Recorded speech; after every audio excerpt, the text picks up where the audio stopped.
So, it comes down to this. One final opportunity to say that you are better than everybody else. One final round to prove that you are top billing compared to everybody else. One round to determine whether you are championship material or you are not. Here on Pitlane.TV Live, we take a look over at racing action here at the Circuit Day 24-hour du Mans. We look at this circuit in the Pays de la Loire region of France on the outskirts of the city of Le Mans, and we say, greatest endurance racetrack in the world? Let's see who can become a champion here. It's an extra 20 minutes on the clock. It's a doubling of the point system that we find here today. And for everybody who is out here looking to score some all-important points and make their championships known, we've still got 3 championships left to crown. The all-important battle that goes out as qualifying begins. The 35 minutes of qualifying split to 11, 11 and 13 here today is that the first battleground is, quite frankly, the most simple one. GT4 will go first, and it is worth noting that your GT4 class today houses just 7 drivers in it. Dimitar Palauzov, Martin Yankov, Orlin Malinov, Alex Stefanov, Valentin Stemenkov, Nikolai Mikov, and Radlen Ivanov. And the 2 drivers to keep focus on here today are going to be both, and it's worth keeping in mind here, both the drivers of Martin Yankov and Nikolai Mikov. And the story is simple here. Martin Yankov is 11 points clear. We expect these drivers to be scoring in the 2-point increment bracket. And simply put, Yankov needs to just finish in the top 6. And we're not counting bonus points with these predictions. Top 6 gets the job done. These drivers, though, are in a little bit of trouble here in qualifying. It's dry at this moment, but it is expected over the next 45 minutes of qualifying that rain is going to hit the circuit. So these drivers are scrambling for a dry lap time out there at the moment, hoping that the rain is not going to hit, and where the wind is coming through at the moment, and it's not very quick here, this wind at the moment, just about 3 to 4 kilometers an hour, so it's only just coming in towards the circuit. It is expected to hit what is the pit lane area first and not the back stretch. And where we focus with Martin Yankov at the moment, the back stretch is the last place we are expecting this to hit. Alex Stefanov then is on screen and looking to try and put some times together, but Yankov versus Mikov is going to be the day that we focus on, and so long as Martin Yankov doesn't do anything untoward, the pace we've seen from him this season, it should be enough to not have to worry about the challenges of what today gives. But rain in qualifying could be a big difference maker, and I'm sure that everybody is going to have a mad scramble out of the pits here to get their time sorted over their 11 minutes that they are allowed. Deep down in the cockpit here with Orlin Malinov, let's have a little look over at Martin Yankov. Then for the moment, looking to try and gear up on this outlap and head on for some very strong qualifying here. Now, in dry conditions with the outlap and looking to go and get themselves around on circuit, it is a case to be made here today that these drivers will be looking around and getting 2 laps maximum out of this qualifying, but with the rain expected to bucket down in the not too distant future, I would say they're probably only going to get 1 good qualifying lap in. If they have to go to that second lap, they risk the rain, and they don't want to be in that realm of possibility here as we go through the Porsche curves, looking to gear up for this qualifying lap. Each and every single corner is on a knife's edge as you dance here. It's a very fleeting dance through this final section, one of the most iconic sections of this track. Then you've got the big karting turn here of this left and through at Maison Blanche here, which is this next section, the flick right and then left. You've got then the final two sections out there, the Ford chicane and the Racordement. The Ford chicane, of course, being this left and right here that they attack through, and the final Racordement to the circuit, otherwise known as the rejoin by Motul Garage. It's sometimes known too. But now Yankov will look to gear up for this flying lap and try and get as much drive as possible here at Le Mans and up through the opening section of this lap. And on cue, in comes the rain. So right at the worst possible moment, the rain has just hit over at the side of the circuit, and so now the track is going to start getting damp. So there was just a little flicker of rain that they'll go through, and by the time they reach down towards Arnage, they're going to be in the thick of it there. So rain starting to fall at turn one, none so much here as they go through the right and the left, then as they go through the Tetra Rouge chicane and heading over to Tetra Rouge corner itself. So Alex Stefanov here missing the bulk of the rain going through that section, but this is where it's dry, and they know they're not going to have that rain to deal with until the second half of the lap, and that's going to be so critical where they've got dry tyres, but they've got themselves a wet circuit, and a circuit that is looking at the moment band 2 class of rain, which will be coming up soon. That is a green category of rain that is forming before we get ourselves then through what is the light rain, which is the band 1 category, which has hit the top half of the circuit. Now heading towards that first chicane here, or out of that first chicane, sorry, with All-In Malinov here, and trying to head to this second chicane out there. This is the longest straight in all of racing. So long it is longer, of course, than the Dottinger Herve. They've had to break it up into 3 distinct sections for fear of cars that are running around, the prototypes that would go through, fear of them going so quickly that they would get air up underneath them and flip the car over, very similar to the likes of Peter Dumbrecht and Mark Webber out there overall. But it's a purple time here from the likes then of Malinov, who has done very well. That's a yellow sector, though, to maximize width, so there is still going to be some more to deal with to try and get that time. Hits the brakes here at Mulsanne corner here as you run from what is effectively one roundabout to another roundabout there, very much along the road, and then back along, passing the municipal golf course on the left-hand side and making that charge towards Indianapolis corner, the bank left-hander, which is coming up. You've got 2 small kinks over to the right, which sets up where you get that next drive, and then comes the important run. There is the rain that you can see in camera as it starts to fall, and you hit the brakes. Oh, and a little lock up then, trying to go through Indianapolis. This is where you start getting a little concerned, and there is a small trail of water that's already started to form out there on track, and you can see it there coming off of the tyres there on the exit of Arnage. So this final sector is going to be treacherous for everyone. I doubt we're going to see improvements on first laps as they go, but now it's tiptoe through the Porsche curves. And if anybody has seen rain at the Porsche curves,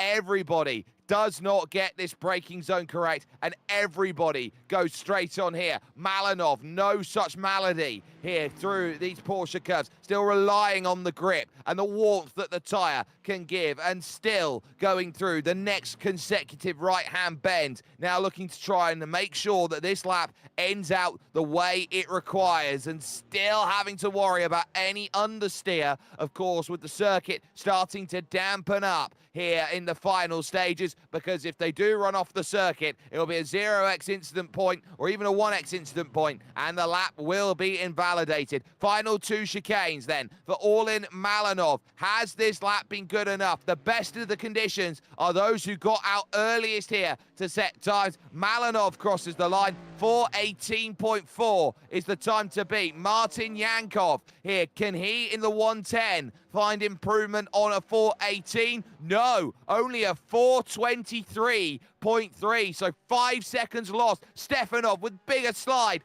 coming out of the final corner. How's this going to be for time? 4:21, it beats Martin Yankov. Dimitar Palauzov is going to be the next driver over towards the line, and we'll see whether this is going to be good enough on a lap to go through a 4:30, dealing with the wet conditions. Mikov in the Porsche Clubman now, trying to get over towards the line. That's very neat through the final corner. Crosses, 4:23.1, crucially ahead of Martin Yankov in qualifying. That's a huge lap time out there. No Valentin Stemenkov out there here for qualifying, so now it just leaves one car left who could potentially rock the apple cart here, and it's Radlan Ivanov who is right in the midst here of some very tough conditions, and it will start heading to the green classified band 2 worth of rain, which comes along next. And this here for Radlan Ivanov is the toughest condition you can put out. You can already see that the rain is falling, and the rain is falling quite heavily here, running through into that next long right-hand bend of the Porsche curves, and a big wiggle to go through and carrying just 143 kilometers an hour. I think this lap is proving that it is way too wet, and immediately just 2 minutes difference being out of the pits, even just a minute's difference of being out of the pits is going to be a big game changer out there for what everyone is looking for. And Radlan Ivanov, I think, is just looking to put a time down on the board. It will mean that GT3 AM and GT3 Pro are going to have to strap on the wet weather tyres here and hope that they have a race that works for them through now to the rear Courdamont and getting back onto the racing circuit. Radlan Ivanov will charge over towards the line, and it's a 4:33.2, all things considered, so 3 seconds off the pace of Dimitar Palauzov, but crucially, it's a lap, and look at them already, 11 minutes on the clock. Milen Milchev leading the charge of everybody looking to jump out of the pit and get themselves flying forward here right now. And these drivers will have to tiptoe around the circuit, and this is the toughest category to go and win GT3 AM. 306 championship points for Bozidar Andreev at the moment, but a lead gap of only 4 championship points out there, and I think this is a very important point to keep in mind. You look around, anywhere inside of the top 10 is points increment of 4 championship points. So for Joris Ooms, if he can finish 9th place or higher, he's only got to finish ahead of Bozidar Andreev to take the championship. Anything outside of the top 10, he's got to get 2 points of increment. He has got the tiebreaker with a 4th place finish compared to a 5th place finish that Bozidar Andreev has. So Ooms just needs to finish ahead by 1 or ahead by 2. It's a bit more difficult for Maxim Dimitrov, who's got to finish, if he finishes inside the top 9, that is, he's got to finish at least 3 places ahead of Joris Ooms and 4 ahead of Bozidar Andreev. It gets exponentially harder out there on circuit if he does not finish inside of the top 10. So that is worth keeping in mind, as these drivers all share between all of the categories the same points system. So that's to keep in mind. So Roy Viveka will have it even more difficult than Ivo Serafimov, even more difficult than Ivilo Dimitrov out there, who are all looking to try and get themselves something that works out there. It is worth saying that we've still got drivers hoping to improve, like Martin Yankov, who is desperately trying to get the car home and hosed at the moment, but I think the conditions have just completely deteriorated out there at this point. And while there is a little bit of sun out there, which is trying to peak on the horizon, it is some very, very wet conditions that the track finds itself in, and as such, Martin Yankov dives into the pits. So Ivo Serafimov will have the control of the field currently, and so for him, it's a case of trying to get back the Acura to points of glory, which we have seen earlier on in the season for Ivo, knowing that there are some very, very good characters in this field who have got pace, who have proven pace, and who have gone to a level that says they are better than everybody else in this season so far. GT3AM has been the most competitive, and so we wait for these drivers to gear themselves up for that flying lap. Behind Serafimov is Milen Milchev. I look around the group as wide there goes Ivo Serafimov down at Arnage corner. Maxim Dimitrov is right in the middle of the pack, and I'm looking around to see where Andreev is. He's in a very similar position, even further back than that. Struggles on the brakes for Dimitrov.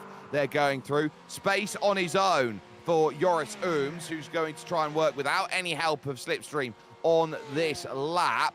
And looking around, Roy Viveka himself also picking up Slipstream 2 to not have to worry about anything by that measure of metric. Maxim Dimitrov out there on track will be just behind Ivilo Dimitrov, so he'll be another driver to keep focus on. But through the Porsche curves, we focus with your championship leader there. For the moment, we did of Božidar Andreev. We move up a little bit further forward to Stanimir Borisov, hoping that there is going to be time that works. And Alexander Nikolov then, senior, looking to try and get by Maxim Dimitrov just before the start of this qualifying run. So I look at Maxim Dimitrov here, I look at what he has to do over the course of this final round of the season, and I look at the Herculean amount of good fortune he's going to need. Either he's got to be at such a pace where he can challenge the likes of the pros and needs it to rain even harder by the time that this all gets itself concluded, or this is a case of Maxim Dimitrov needing to find some AM category drivers who are fast. And if you run off the circuit like the car does in front of him, like a Ivilo Dimitrov, you are going to have drivers in trouble trying to find some space. So maybe a bit of clean air is a good decision for Joris Ooms, who starts the lap going through turn 1 and now leads to the Dunlop chicane of 2 and 3, and then looking up over the crest of the hill here, over the Dunlop bridge, and now dancing down through the S's here and over towards the Tetra Rouge chicane, where on the brakes it's a case of just 113 kilometers an hour in through the corner, through the sunshine and the raindrops, which means there should be a rainbow somewhere here around Le Mans in the not too distant future. But out of Tetra Rouge corner, and now a chance to really put the right foot down to the floor, and these drivers all know it at the moment. Joris Ooms trying to find time and will be setting a benchmark for Božidar Andreev to try and chase, which I think is going to be a really important thing to try and see, even though Ooms right now does have Andreev in the sight. So let's roll reverse it. Andreev will be setting the tempo here for Joris Ooms to chase, and Ooms will think, well, if I can just be ahead of car 61 in car number 60, he'll feel like it's a job well done here as far as qualifying is concerned. But the pace now is going to continue to ratchet. It is going to continue to be about where you get a tiny bit more out of this track. And now heading over to that second chicane. The first is known as the Daytona chicane. The second known as the Michelin chicane, as they hit the brakes, and a very narrow entry from Andreev, trying to avoid the slipperier, rubbered in part of the circuit in these wetter conditions. And on the brakes, heavy down in there goes Ivo Serafimov, who is trying here to unlock something of a good time right now. And the question will be, which of the GT3s works the best in the wet? The Acura out there, the BMW with the higher profile, the McLaren, the Porsches, which are all out there. There's a Ferrari here out there racing, and lest we forget, everybody is now trying to say, what more can they do? Lyubimir Velkov's got damage to the front nose, so is not going to be able to go out there and make a time work for him. So that's going to be troublesome, as up into Indianapolis corner goes Ivo Serafimov. And remember, they will have one more lap to attack after this. Now Arnage corner, possibly the most treacherous corner out there on the lap. Wiggle by Milen Milchev, looking to try and keep this one on terra firma and working. Ivaylo Dimitrov will go screaming into the gravel off the exit, which is news to the ears of Maxim Dimitrov, who's able to clear him here on this qualifying lap. Andreev has actually gone through on Dimitar Dimitrov, and Joris Ohms has gone off the circuit at Indianapolis corner. He's just gone a little bit too hot, caught the paint, and he's gone into the barriers there, and that, I think, for Joris Ohms is going to mean a Herculean effort here today at Le Mans. The good news is that the weather forecast expects that it's going to be a wet to dry race when we go out there and battle, but Joris Ohms did not need to make a mistake on this qualifying lap, and all of a sudden he's found it, and he'll have a car that's got a little bit of damage to it out there, and that is going to hurt. A little look here at the replay, almost impossible to see here through the fog and the low cloud that hangs, but it is a case of, you just saw it there on the left hand side, and bang, there it was, the hit right down into the guardrail heading over towards Indianapolis corner. Joris Ohms is gonna kick himself at a mistake like that, but those times are now going to start flying in, and Serafimov can only get a 4:26 down, a 4:30 that goes down. We might be in a weird situation here where Orlin Malanov's going to have the fastest time of anybody here today in GT4. So Andreev crosses the line, 4:24.5.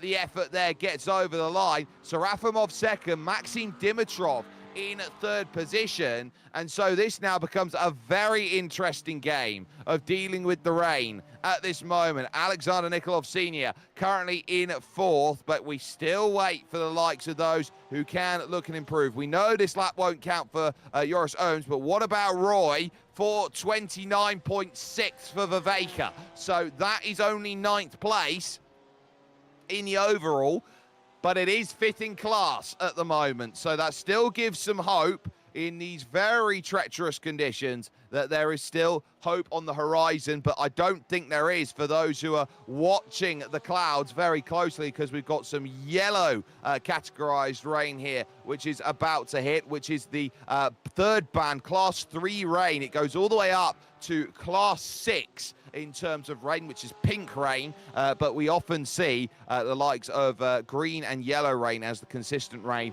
and then sometimes red rain and even some dark red rain that comes out there on track. But at the moment it is green rain we find ourselves in, and it will be moving towards flickers of yellow heavy rain, which will be out there at this point. So 4 of your GT4 still clear with their qualifying efforts: Malinov, Stefanov, Mikov and Yankov, and then it will be everybody else who will be looking around at where they can go as these final efforts, they go to 22 minutes. That clock is going to strike now, and it now means that, with emphasis, I would say, on this track, get all of your GT3 pros out there, and that just indicates how tough it is down in towards the second chicane. It's Alexander Nikolov Sr. who goes skating across the circuit in the wet and will now start dragging gravel out onto the circuit. This track won't clear the same way that it would do, say, for example, if you'd see it on a permanent road course too, because you are on public roads and it is very rutted and bumpy, and you are going to get puddles a lot quicker, and drivers are going to have to try and stay on the middle of the road, but avoiding those white lines, which are not painted white lines, so to speak, with special racing paint, which is non-sticky. No, it's slippery in the middle, and you only need to ask Isaac Hadjar over at Melbourne to know just how difficult they can be. But these second laps now, as they look to try and put in at the time, the question will be, can anybody find an improvement? And can anybody who hasn't set a lap find one, like Milan Milchev, like Joris Ooms, like Paniot Karpachev, who doesn't have a lap at the moment. Maxim Dimitrov, then through Indianapolis, over towards Arnage, and tiptoe into the corner, try and get any form of traction off of the exit of it, and it does work out, at least right now, for Maxim Dimitrov's effort, and this is going to be where the Porsche curves become so treacherous out there in the final stages of GT3 AM qualifying. Maxim needs a bit of help today to try and avoid any calamity or malaise, and through the Porsche curve, having to fight the car a little bit through it with understeer. The rain light on the back, you'll see it now, flashing away there through the mist and the spray, which is being kicked up, all to just say that you can see the car in front. And when it is in maximum spray conditions, it is truly horrible to look around and see the cars in front. You are guessing at places where that can be found. But these times are now going to start coming in, these final efforts. Ivo Serafimov then will look to try and hit towards the line. There's a huge puddle over the final chicane as you look to drive, and he catches the curb and wiggles through, loses 3 seconds on that lap. Milan Milchev making a drive towards the line, desperate for a lap time to stick, and crosses the line on a 4:33. 28.5 for Maxim Dimitrov, couldn't improve. Andreev hits the pit lane. Ivilo Dimitrov then will charge over for the stripe. And is this going to be something of any concern? It's a 34.2, so it's the slowest it possibly is. Nikolov down into the pits. So you've also got Stanimir Borisov, who is limping out of fuel over towards the line, trying to set a time, and will just about manage it on a 4:46. Karpachev, a 4:36, won't get anything that's needed. Joris Ooms, only a 34.2, is now going to need the race of his life with the likes of Roy Viveka jumping to the pits. But now, here's the easy scenario out of today, and this will shock you all to say the easy scenario. Vladislav Shopov on screen leads your championship overall in GT3 Pro with 477 points by 49 over Venceslav Raichanov. If Vladi Shopov can win this race, he's got it sorted. But even if he finishes as low as 7th place today, and drivers like Venceslav Raichanov can win this race, Vladi Shopov is still going to be your champion. And I think when you keep that into perspective, a top 7 finish from a driver who has not finished any lower than 4th over the course of this season, I think that you're asking for a tall order or a miracle. Remember, retirements do not score points in this championship, and a fast repair limit of 0 will also indicate that keep it on the road to the end of the race is still a very viable strategy. And Shopov has just died for the pits again, so not happy with that outlap or the conditions that are there, and we are hit now fully into yellow band of rain. If Vladislav Shopov can't get out and around and set a qualifying lap time, or even get around to the checkered flag before it comes out at 35 minutes, he is going to be in a wealth of trouble late on in this one. Venceslav Raichanov then looking to pick up full advantage as far as this effort goes, and now through what is the 3rd band of rain, and it is absolutely lashing down here, and it will lash down for at least the next half an hour out there in Server at this moment before it does lighten off and temper away. This is the toughest of the conditions that it gets in qualifying. Raichanov here needs a lot of help. Track is known as moderately wet at this moment in time. In sim time, 9:30 in the morning. Track temperature just 18 degrees currently, with the rain that is thundered down onto this circuit. I look around and say these are the toughest conditions, and the GT3 pros might even be spread interspersed with the GT3 AMs, as there is Nicholas Stanev there, who's trying to get some drive going through. So Nicholas Stanev having a few troubles out there. Worth noting, drivers like Chris Vrajilov out there on track. Vladi Shopov trying to find an outlap. Gabriel Ivanov is out there at the moment. Venceslav Raichinov another, and then Miroslav Sotorov, the other driver to focus on. So 6 drivers to keep in mind as they now start to battle. Chris Vrajilov here in this qualifying session, looking, and there through the Porsche curves goes Gabriel Ivanov on his outlap here, trying to navigate through the very puddly surface, which is now out there on circuit for these drivers. This will feel like an ice rink here, and they know one wrong move through the rain, and it is going to spell disaster out there for their qualifying attempts. They know that this track has belted down rain over the last 20 minutes or so, and each and every driver now looking at their qualifying times is just hoping that a lap is good enough, because we are in the full midst of a mixed-up qualifying, and this is what does disadvantage the pros right now compared to where they've had advantages out there in their qualifying. Yes, they can go all the way to 35 minutes to put their time in on the board, but look at the wiggle to try and get the car number 2 slowed down in the right position at the right time. Venceslav Raichinov is really having to fight here to try and make sure that this car stays on terra firma. He's got his water wings out as he moves over towards Indianapolis corner, and hoping that this time is just going to be something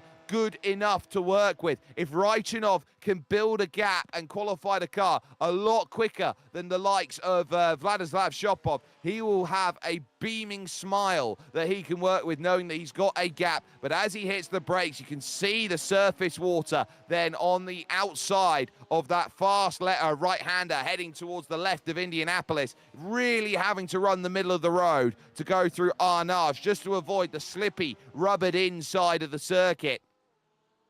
I turn around, I look at Raichinov.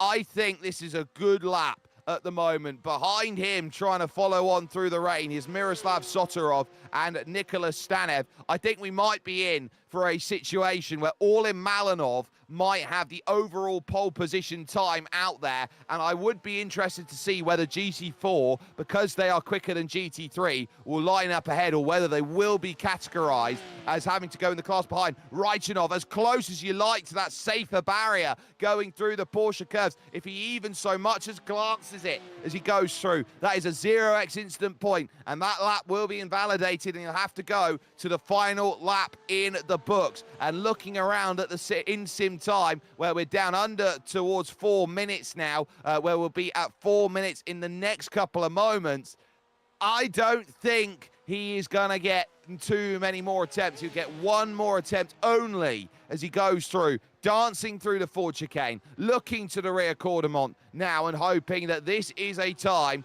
that, as he has just been keeping himself nice and smooth and trying to make this track work for him, he crosses the line. It doesn't count.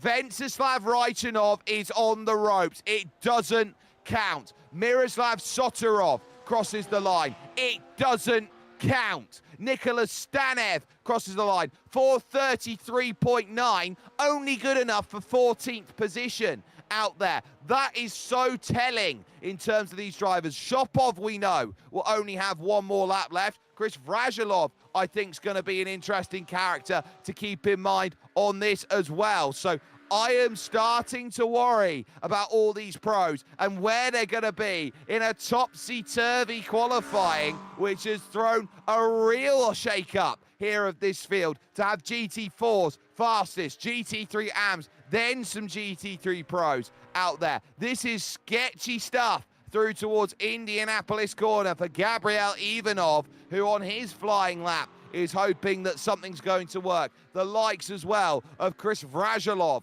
looking for a lap time here as well, and hoping that with this amount of time left, it might be a case of can you stave off the weather conditions, because it will get lighter over the next 5 minutes. It won't get any more terrible than this. The rain will ease from Category 3 to Category 2 rain, band rain from Band C to Band B. And now as you look around, Chris Vrajilov through the Porsche curves, hoping that lap time is going to work. Now through the next long right, looking over towards Maison Blanche, the White House corner. And now that left-hander comes along here with the karting section on the right-hand side. And knowing that the Bugatti circuit awaits them as they head towards the end, the more adapted, natural section of this circuit. Hitting the brakes then with the left and rights coming up to end the lap. Chris Vrajilov.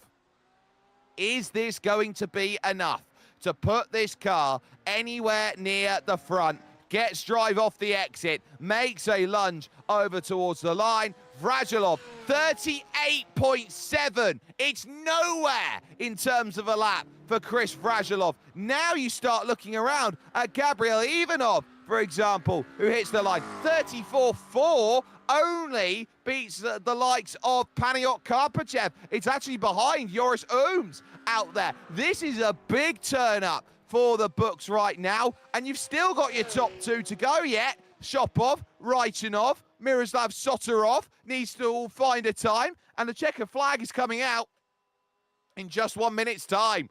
So, have you done what you've needed to do as we focus here on the Porsche driving through car number one, Vladdy Shopov, looking now for one lap and one lap only, and this is the truest test of driving talent as he hits the puddles coming off of the exit, doesn't lose too much traction going through, and he'll be fortunate enough for that. But deciding here that this lap's got to be good. Shopov is green in sectors and it goes yellow then in sector number 4 out there. Looked like it was going to be purple for a moment, but decided against it. It's a yellow lap time out there. None of these drivers are really in the window. Maybe Shopov is the only one who could be finding pace where others are not. At the moment, Sotorov and Raichunov are making their way to the Porsche curves out there, and they're the only three on track as the checkered flag falls.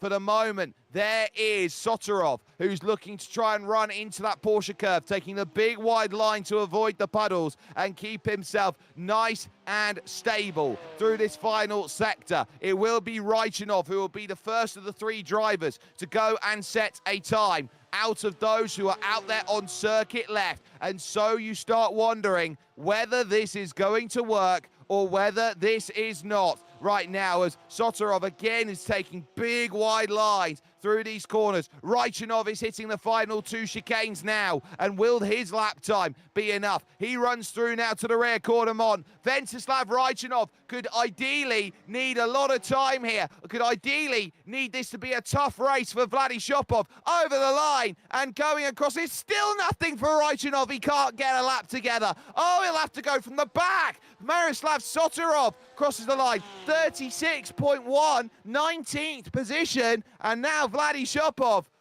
Is there anything that says I've got a head start over Venceslav Raichunov? Surely he will. Surely he'll have a clean lap. But where will his clean lap be? I doubt that we're going to see a 4:24 out of him, because Bozidar Andreev will have that in terms of his back pocket, 2.3 seconds quicker than any other GT3. But Vladdy Shopov here making a desperate attempt to drive through the rain in what are dire conditions here at Le Mans, and looking at this final chicane and really having to wait for the car to want to turn. Coming over towards the line, Shopov hits the line. It's a 32.5. It's good enough for 12th place. He beat only one of the 5 qualifying times set in the dry to wet there by GT4. All in Malinov is your fastest car out there.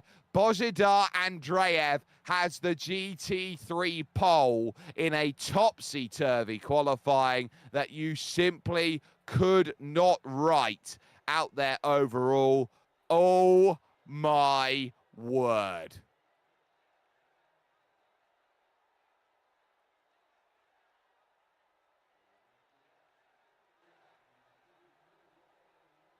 And so as the rain suddenly falls onto Barney, the flagman, who stands there in his gate, waiting for this session to end. You look around, they will have 3 minutes and 45 seconds to wait before it officially ticks over from qualifying to the race. They will only have an hour and 20 minutes to make this work, but the weather conditions that we've got right now are just about to start drying up, and the rain will soon start to go. The track very wet, as is declared, the toughest conditions that you could possibly have. The wind's just ambling about at about 4 to 5 kilometers an hour, so it's only been a small band of rain that has been able to go on through a channel, and we are not expecting rain any time towards the end of the race. It will be dry from the moment that they go. So at least for this time being, the drivers will look around and think,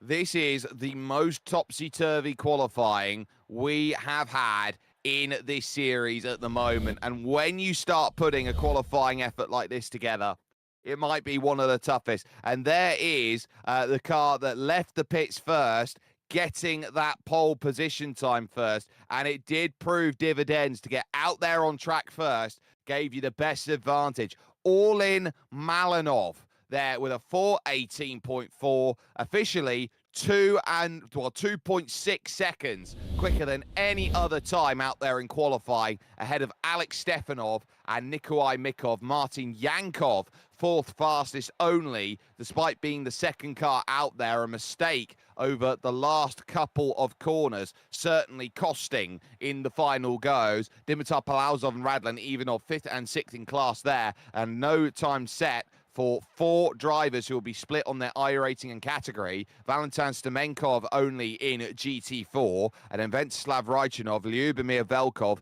and Dimitar Dimitrov unable to set their times outright. But this will now pose a very important question. How will this grid form up, knowing that GT4 set the fastest time? I've never actually come across a scenario where one category, a quote-unquote slower category of team and car, has actually gone and set the fastest time overall. So it is going to create a big difference, and this is one of those moments where you learn in iRacing what happens in a scenario like this with just 1 minute and 15 to go. It does put a lot of pressure on the drivers who did not get times right. Joris Ohms is way down the order compared to Bozhidar Andreev. Andreev has pretty much got the perfect qualifying scenario in his back pocket. He looks at Ivo Serafimov and Maxim Dimitrov and thinking, well, Maxim Dimitrov is the bigger threat here, so I've just got to make sure I don't do anything untoward. But if they're up at the top, they're fighting for a lot more points than they normally would, and that is going to be an indicator of where they go. And also, this track is going to be moving from a wet track to a dry track. So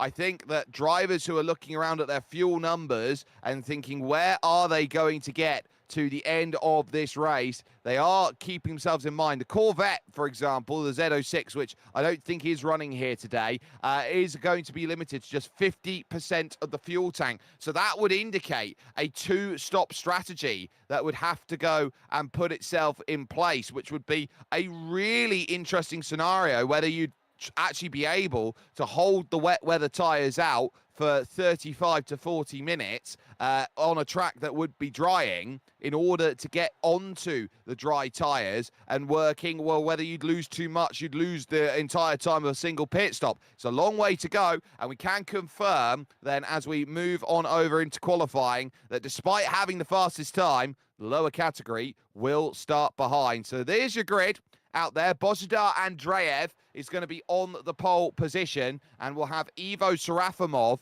for company on that front row. Maxim Dimitrov and Alexander Nikolov Sr. will line up on row 2, with Roy Viveka going from 5th and Vladimir Mavrodiev in 6th position. It's perfect for Vladislav Shopov. He's exactly where he needs to be in qualifying, which is 7th place on the grid, with Milen Milchev in 8th and Nicholas Stanev in 9th position. It's then Ivilo Dimitrov who rounds out the top 10, with Joris Ohms having to go from 11th here today, and Gabriel Ivanov then in position number 12. Following that is Paniot Karpachev on row 7, with Miroslav Sotorov, as Chris Vrajilov will go from 15th, with Stanimir Borisov in 16th position. Venceslav Raichunov will line up then in 17th, having not set a time. His iracing higher than Lyubimir Velkov and Dimitar Dimitrov in 18th and 19th. Orlin Malinov on top of the category, with Alex Stefanov behind in GT4. Nikolai Mikov then leads Martin Yankov, who knows that it's just a case of finish the race for Martin Yankov and the championship will be his, unless he finishes last in category, with Dimitar Palauzov, Radlin Ivanov and Valentin Stamenkov then the last drivers out there. And in terms of the weather conditions, right now we're just moving in towards 10 to 10 in the morning, and the last of the rain is just starting to work its way. We've actually got some dry patches right now where these drivers are. It's stopped raining as they head over towards the Porsche curves. It is still raining over the top of the circuit and at the bottom of the circuit with a little bit of intensity out there, but it should pass through the last of the rain band, and then it should move over to dry not too long after. So a moderately wet track and a cold track at 19 degrees, which means these drivers all have to be so incredibly alert to it. Your GT3 AM Championship leader leading off from pole position. You couldn't have quite written that when you started here about 35, well actually I'd say 14 minutes ago now at this point, and said, well, what more could you think would happen out there in this qualifying? It is one of the most topsy-turvy grids we have seen, and you know what that means? It means it's going to lead itself over to some amazing racing out there. The categories now split themselves out between GT4 and GT3, with Orlin Malinov happy to take his own time to go through to give that pace and speed there. You can still see the rain falling here at some sections of the track, like this one that we see running through Maison Blanche here and the chicanes that they go through now. But 1 hour, 20 minutes, and they will need to go to the dry tyres at some point. The question will be asked when, and then the true pace will start to show itself, and drivers like Vladislav Shopov and Venceslav Raichunov will start to make progress through the field. But get yourself set and ready, because they're going single file here on this start as they now look to run behind the iRacing BMW M2 safety car, which will pull over out of this corner to the right-hand side. It dances away, and now it's going to be all about Andreev. Green flag in the air and looking to the late launch to go forward, and gets it. And Maxim Dimitrov is alert to it and catches Ivo Serafimov napping, moves immediately up into second position. One car started down in the pit lane then, and that was Ivilo Dimitrov who was deciding to do that. But a wonderful start to the race, exactly what was wanted by Andreev. Into the back of Maxim Dimitrov goes Ivo Serafimov. They scramble. Maxim's not going to get himself. Then the bonus points as everyone looks to try and avoid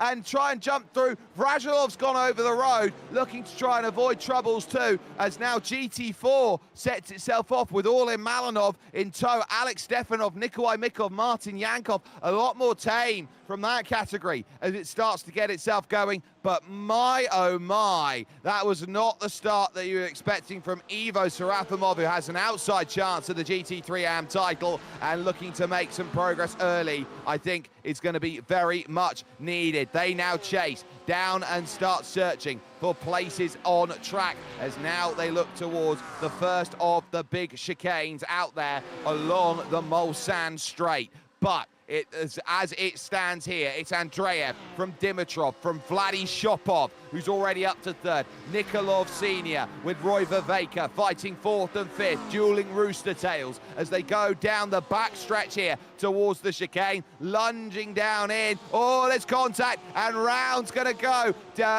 Nikolov Senior, who goes around. So Alexander Nikolov in the gravel is going to drop about 5 to 10 places there with that small mistake. Joris Ohms will be happy about that. It's another place to pick up in his charge to try and get back to those at the front. GT4 changes hands though, as Orlin Malinov now gives it up to Alex Stefanov, but later on the brakes goes Malinov. Can he get it slowed up? going in. He has a big wiggle, and I think he's just managed it. He has. There's Paniot Karpachev now, who's having to deal with a big scrap here. That's Venceslav Raichinov down the inside. One car's abandoned straight on through the chicane. Two go straight on through the chicane. Vrajilov was one, and the other, I think, was a Porsche from Mark Speed, which is Joris Ohms. They'll have to serve the penalty. That's a car backwards going through the chicane then. That second one, and that's disastrous for Ivo Serafimov, who finds troubles, and straight on as well. Also goes Dimitar Dimitrov. So these conditions really treacherous here to start this race.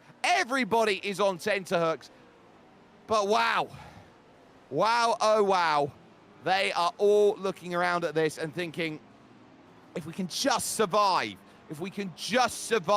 in a good position, we are set for the next stages of this race. Rain still falling down at the Mulsanne hairpin. Oh, that's a huge straight-on moment there. Just about avoiding the barriers is Velkov, and Paniot Karpachev is turned around. I'll tell you what, the stewards are going to have a really busy day here today after the end of this, and we will call all championship results provisional at the end of racing like this, because everybody is just trying to survive. Venceslav Raichinov then looking to try and see if he can get by Joris Ohms. In fact, you'll take a freebie at Indianapolis, because that's Mavrodiev, who's run slightly off the road, trying to pick up some time, and Milan Milchev sees down the inside Chris Vrajilov make that pass and do so without too much dramas. This section of the track is going to be the one that dries the quickest out there, as I doubt that we're going to see most of the rain that goes through that will find its way to pass. So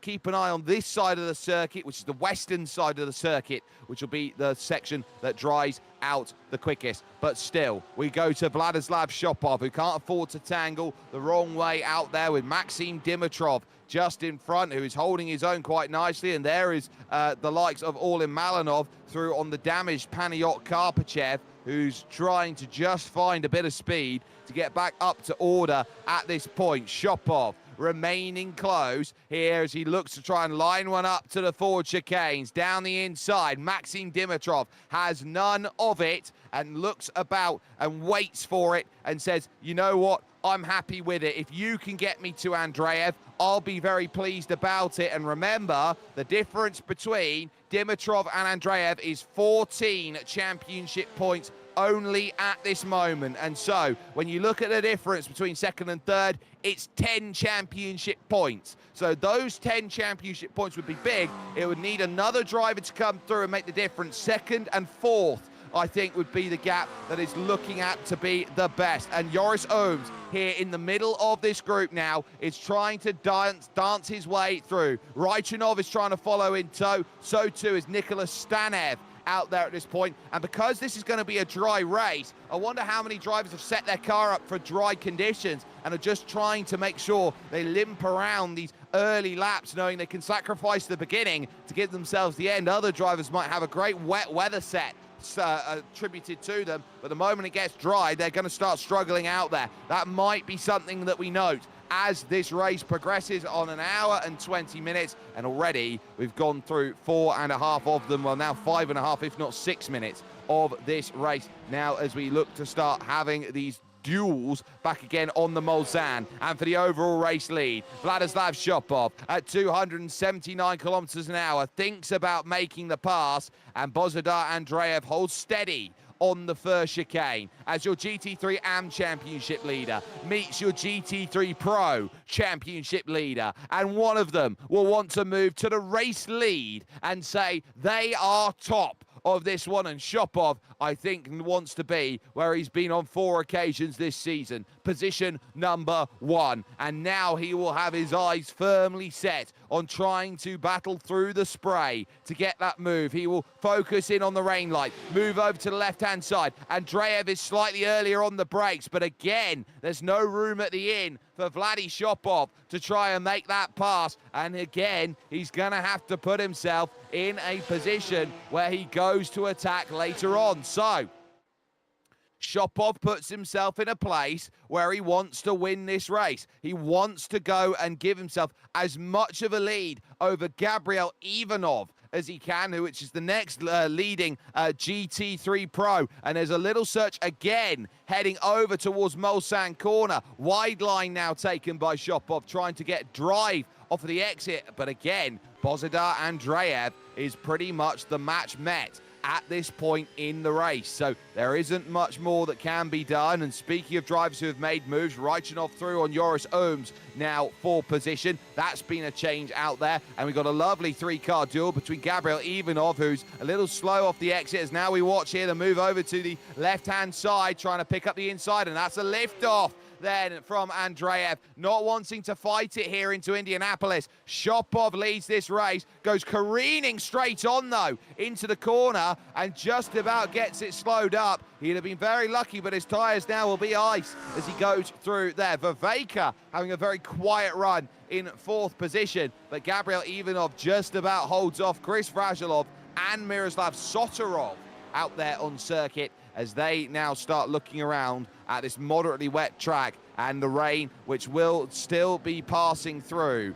the middle of the circuit. But now most of the track will now not have any rain falling on it. But a good drive off the exit there by Vrajilov of Arnage. And as they head to the Porsche curve side by side, one of them is going to have to yield at this corner. Too wide here in the rain is one of the toughest things you can do, but Vrajilov on the inside is the one that decides, I'm going to have to fall back into line here, and cannot do anything about this pass. But here is Stanev now looking down the inside, and he's trying to hold Raichanov. Huge wiggle though from the McLaren coming off through the Porsche curves. It brings Joris Ooms back into the group, and it now starts to coalesce once again as it goes. Malinov throws a big haymaker down the inside. Contact between them. Alex Stefanov gets away with it unscathed, retains the race lead. Martin Yankov now moves up into second, and Yankov, seeing that in front, will just be grateful that he has not run into any contact going through that section of road. So he'll have a little wry smile as he goes on by and says, I've got through these two, but I've still got one more if I want to be back into position number one here in this race. But there's still a long way to go, and the gaps are already quite stark here with what the rain has offered. Miroslav Sotorov, for example, looking around. Andreev, I look around to drivers who can threaten here, like Gabriel Ivanov right now, already down 13 seconds on Bozidar Andreev. This is a big points all day for those who qualified so well from the GT3 AM category side. And for the moment, Sotorov here in this group, 6th, 7th and 8th at this stage. Sotorov currently the driver who sits, 5th, 6th and 7th is 7th. It's looking at Tetra Rouge corner, and everyone taking a bit of an abandoned line. Malinov looking like there wants to be an attack here, and does get the place back then here on Martin Yankov. So that will change about the places once more, but Martin's not going to be too plussed, as here now comes Maxim Dimitrov on an all-important look. He thinks about the inside, but crucially, Bozidar Andreev, a lot more confident there on the brakes, is able to stave off the challenge initially, but they will head themselves to the second part of the Mulsanne straight as they look to dance through. There's no bumper there for Ivailo Dimitrov out there on track, and Ivailo is now going to be walking wounded now. His own teammate Dimitar Dimitrov is there, wanting to try and get by, and sooner rather than later might be a good decision here, with Lyubomir Velkov spinning on the exit into the barriers on the inside of Tetra Rouge, and Lyubomir has a big hefty hit, does avoid the black and orange mechanical flag with the speed of which he went into the barriers, but that will certainly hurt. Ivailo lets Dimitar through, and no harm, no foul. Their races will continue. Straight across the road goes Chris Vrajilov, by the way. So Gabriel Ivanov will pick up that place back. And again, that second chicane, Vrajilov is just overcooking the car, trying to get it turned into these corners, and he's not finding much love, as he's now got to serve the slowdown penalty. Through with no front clip there, or a very darkened front clip then, from Miroslav Sotorov. I just want to have a look. Yeah, that is no front clip there on that Porsche, which is no good. Malinov trying to eye up the race lead in GT4. Stefanov's going to go over the chicane here, and this might hurt here for Alex Stefanov. He's got away with one there as he's exited the corner, so he maintains the race lead, but Malinov happy to sit in the wings and go, I am stage hunting just like you, Alex.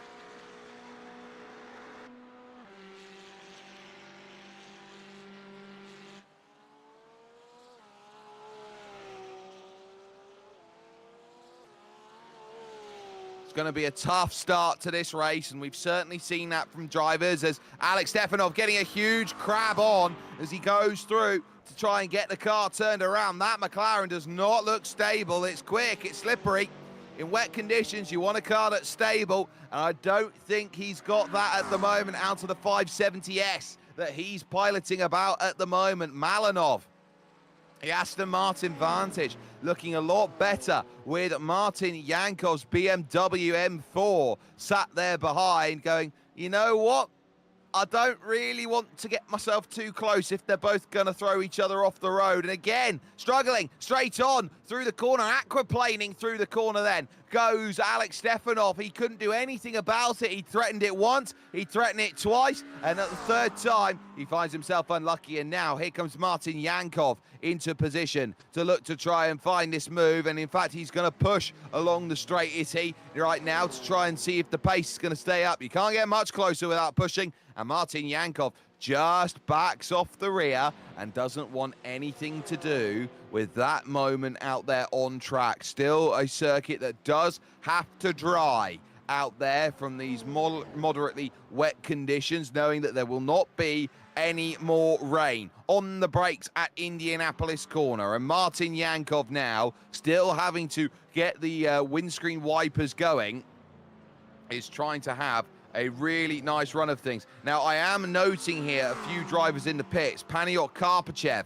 is one of them, and the other one is Ivo Serafimov. So it looks like Paniot Karpachev is down in the pits with struggles, and that's going to be all that's not great. But Maxim Dimitrov really needs this move, really needs this pass, really needs to now start applying a bit of pressure. This group right now is 4 seconds quicker than Roy Vervaeke on the last lap, and compared to Gabriel Ivanov, by comparison, was quicker than him. These two are looking around, and they are legitimately on an island on their own. And for Bozdar Andreev, this is paradise. It's a sodden paradise in Pays de la Loire, but it is a paradise nevertheless. And for him, this paradise is knowing that all he has to do is finish here in second or even third, and the championship is going to be his. But it is going to have to rely on drivers deciding when the right time to come in and make a stop is, and who is going to be the bravest to go on to dry tyres first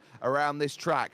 Vrasilov then in 7th position, having started 15th in this race, eyeing up Miroslav Sotorov, who started 14th in this race and is now up to 6th, both gaining 8 places so far over the early stages of this race. Gabriel Ivanov is the car in front of that, and Roy Vervaeke in front of that, the Belgian. So they look behind at the likes of Venceslav Raichinov, who's trying to bring himself back into play. But you're put down to say, where do you find this move on this crowned road, which is, of course, buffeted down by all of the tractors that go along this section out there. If you've ever been on a bumpy moor or a gravel road, it's very much the same. All the ruts and bumps come along from the heavier machinery that does go through the traffic load that consistently is along this section of circuit day in and day out as a public road. Vrasilov still holding that line quite comfortably. They've got themselves a small kink left to deal with before they hit the brakes. And now Vrasilov leaning, gets it slowed up, but around the outside tries Sotorov, but he's going to understeer. He's going to find the gravel slightly. And then Chris Vrasilov is going to find a way through and gain the place. So Chris looking to try and make himself known in a race like this at the moment, in such difficult, such treacherously very deceptive conditions right now. Remember, Chris Vrajilov is looking to confirm that third place in the championship, and at the moment is managing to decide that as things go. So that is certainly right place, right time. And that is Venceslav Raichinov going for a spin at the second chicane. And now you start wondering here, what more can you do in terms of this race to keep yourself on your toes? Venceslav Raichinov is struggling with the rain, and it puts him back with Joris Ooms again and behind Nicholas Stanev. And I think Venceslav's race has just been rained on. His parade, he will not be best pleased with. This is Alexander Nikolov Sr. going around at Tetra Rouge here. You do get that slight rise uphill, which is very easy to get rain to collect down on the apex then. And you think you've got the pace sorted, and you just don't. And there is the spin around then that goes through just a half spin, not the full 360 going through that section. Vrajilov, though, remaining steadfast with Gabriel Ivanov, getting a monster run here through towards the karting turn and over towards Maison Blanche here, the right and the left, the White House as it's known. And so you are starting to look around at this. I keep my eyes peeled on Vrajilov and Ivanov, and Roy Viveka's having a very consummate drive here in the rain and doing what's needed to. Bozhdan Andreev, by the way, has now pulled out a 2-second gap over Maxim Dimitrov, and all the while they are 10 seconds almost now off of the race leader Vladislav Shopov, who's found his confidence in the rain when nobody else in this race seemingly can. Martin Yankov here having to deal with some cars that are in the same category of Vilo Dimitrov, who is walking very wounded out there on track without the black and orange mechanical flag, sliding off. That's going to be barrier crunch. Into the wall he goes on the right-hand side. Vilo Dimitrov is having a torrid time of things. And speaking of those who are looking around, Nicholas Stanev, I think, has just gone straight on at the chicane. And so he's going to have to serve a slowdown penalty out there, and is now trying to do so, and has just about managed to do so in this race. So Raichinov will get closer, but still Vrajilov eyeing up Ivanov here in the race for the top 5. At the moment, you can argue it's on for 4th position at this stage, and so it's working out, at least for the time being, but the clock is ticking, and those laps, they're not going anywhere at the moment here. They're already done a good 4 laps of this race, and they've almost spent 17 minutes trying to make it happen. Moving over to the clearer side of the circuit then, trying to find that pass on through. Chris Vrajilov, now as the group continues to constrict and tighten up a little bit more out there at this stage, now brings himself into play. So now Vrajilov tucked up underneath, all the way defensive to the inside goes Gabriel Ivanov, and he's even looking to try and run right over to the right-hand side to keep the tyre temperatures cool. Expect drivers to find later on in these stints a bit of cold track, a bit of wet track to go and work with, and keep an eye out on these drivers entering the pits. The pit lane entrance is going to be the wettest part of the circuit when this track is on wet to dry, trying to transfer. And contact off the exit. Gabriel Ivanov is almost sent spearing into the Armco on the right-hand side, just avoids it there, and Chris Vrajilov gets his place on a push-to-pass overtake there. Gabriel Ivanov will not be pleased at the way that overtake was created, but now here comes a look back at Mulsanne corner on the brakes. Gabriel Ivanov fall back into line, and deep goes Vrajilov, so he'll get his chance straight back off the exit through the gravel. Look at it there. It is a sense of looking at a fish pond at the moment as they go through. Still the clearance is there. Vrajilov's only just got himself into line, and then Miroslav Sotorov joins on the back here. These three all together now start thinking about where do we want to place ourselves at Indianapolis. If they stay this close, we could see catastrophe looking to befall. Sotorov has wisely backed out of it. Vrajilov thought to the inside, but had to just back out of it and wait for another chance to go and present once more, and they are starting now to think about Maxim Dimitrov as well in the distance, as well as Roy Viveka, on what they do with those drivers behind, with Raichinov trying to close, with Stanev trying to close. Joris Ooms are a little bit lonely out there in this race at the moment, but following the Rooster Tails along this stretch, the visibility is one of the toughest things they'll have to deal with, but the more that they run in the same line, the more they will clear a dry line out there on this circuit, and that's what they got to try and do continually. Find a dry line on this track that they can use. The big wide line effort working for Gabriel Ivanov now as they hit the Porsche curves fully, and now looking to try and get any sort of drive through the next right-hand bend, and still it's there. It's all about search for Chris Vrajilov, hoping that that position can be found, and at the moment it just can't. Opening up the door slightly, looking left, looking right, looking, and now over towards that forward chicane once more. Big lunge down the inside. Can you get it slowed up? Straight on behind is going to go Miroslav Sotorov, then, as he has to abandon ship in a very dramatic way, but both he and Stanev have slow-down penalties to serve. Stanev gets rid of his, then follows Sotorov, and so now they're back onto pace once more to go and chase. So those penalties are going to be very, very vital as Milan Milchev exits the pits now, one lap down here in this race. Back up to the front then of this group as Ivanov sits and happily waits under the Dunlop Bridge, back down the hill, and now working away over towards the next couple of corners. Now you look in the background there at Nicholas Stanev, who's going deep again into the corner, trying to pick up a run here as Sotorov has now lost the place. Now here comes Sotorov looking back.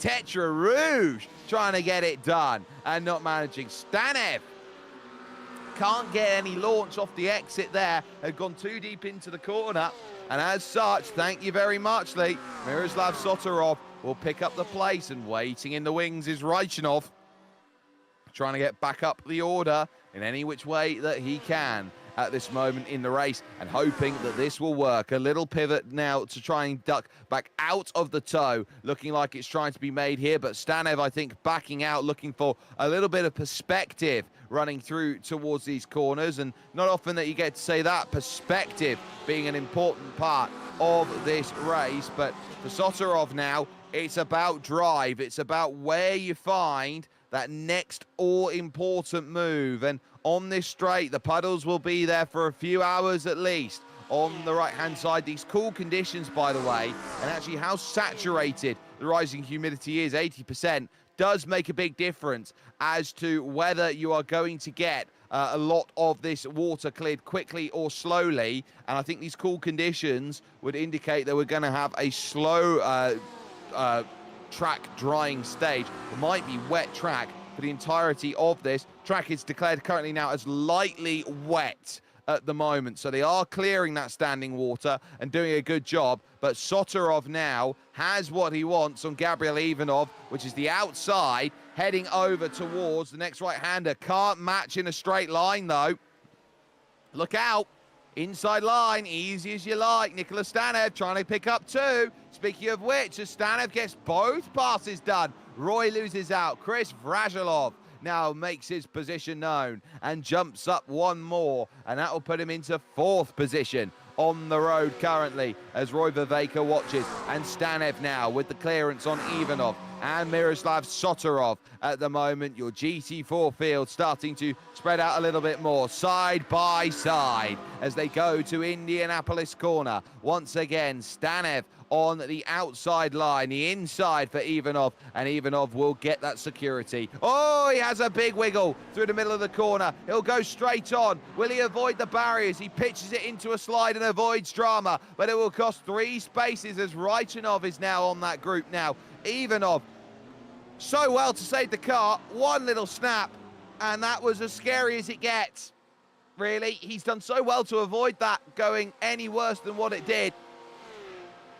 But now it's 3 still in the group. But it's a brand new challenge that brings itself to play. Venceslav Raichinov, Miroslav Sotorov, and Nicholas Stanev who puts himself in. Now, in comes Vladdy Shopov to make a pit stop as Ivanov slides about. So Shopov decides to hit the lane. Andreev is going to follow in. Maxim Dimitrov is also making the call. They believe this is the crossover point where the dry tyre is going to be better than the wet, I do believe. So this is a big, big moment in this race where these drivers are all looking around saying, this is the right time to make the stop. Vrajilov now looking to hit the brakes here and dive into the pits. Viveka follows, Stanev follows, Sotorov and Raichanov. Oh, and Miroslav Sotorov here has scampered across the chicane gravel, and has he got an unsafe pit entry for that? That's going to be very worth keeping in mind. I think Sotorov's okay, and he's got away with one there. But are there any drivers staying out? Well, Miller Milchev will. He's 2 laps down. But everybody else in the pit. And Shopov is out and away. Now, keep the temperatures high and keep the temperatures honest, because you can't afford to let them just sit and stay without too much trouble. Shopov, then that's Miller Milchev behind him. And then Božidar Andreev leaves the pits in second position, with Maxim Dimitrov looking to follow. Joris Ooms, that shows you how big the gap is between the top two in the GT3 AM Championship. Big angles looking to be thrown into play. Drivers all looking to escape the pits at the same time. Roy out ahead of Stanev, ahead of Raichanov for placement. And so they are doing what is required at this stage of the race. Božidar Andreev with a good gap, but Raichanov now needs to start running through these drivers. And in fact, Sotorov has been down in the pits for a very long time. I think he did get an unsafe pit entry here, and so he's had to wait the extra time in the pits, which I believe is 40 seconds here at Le Mans, for himself to be ready to be able to go. So that takes Sotorov out of the equation here of this group. Another car cleared for Venceslav Raichanov without having to do a single thing, not having to lift a single finger, needing to make that pass. But they are now going to be searching for a dry line anywhere they can see fit. They believe this is where the dryness of the circuit is at its most important. And so you can quite see it visibly, actually, just how much they are giving themselves here in terms of this place. So for Venceslav Raichanov, he is in a wonderful position now where he can start trying to run down Stanev and Viveka and Vrajilov. And how well you do on a drying track here with dry tyres, I think it's going to be quite a telling story. All in Malinov now is going to jump in for the pits. And Alex Stefanov, oh, he's got to be careful. Has he done exactly the same then as Miroslav Sotorov? He tries to slow down the time to get himself into the pits. It puts Martin Yankov back together then before they jump on in, and quite cleverly so. I've just seen Radlin Ivanov off at the Porsche curves just about avoiding drama, but they will now hit their lane and hit their marks and get their fuel and tyres back up on what should be a two-stop strategy. Now, that is a novel chicane idea there from Venceslav Raichanov, trying to drive through the second chicane out there. Quite rightfully gets a slowdown penalty for his troubles as they run on down through, moving over towards the next section of circuit. Let's listen in to some of your engine sounds as they now start to attack here at the mid stages of this race.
Orlin Malinov out of the pits and straight around. That's a huge moment, and it's brought Martin Yankov straight back into position then. As we sit, the rear taking a tap, and Martin Yankov just in this moment has gone screaming on by into the category lead, as Orlin Malinov, without the rear spoiler to help him here, is having to really struggle. And also Alexander Nikolov Sr.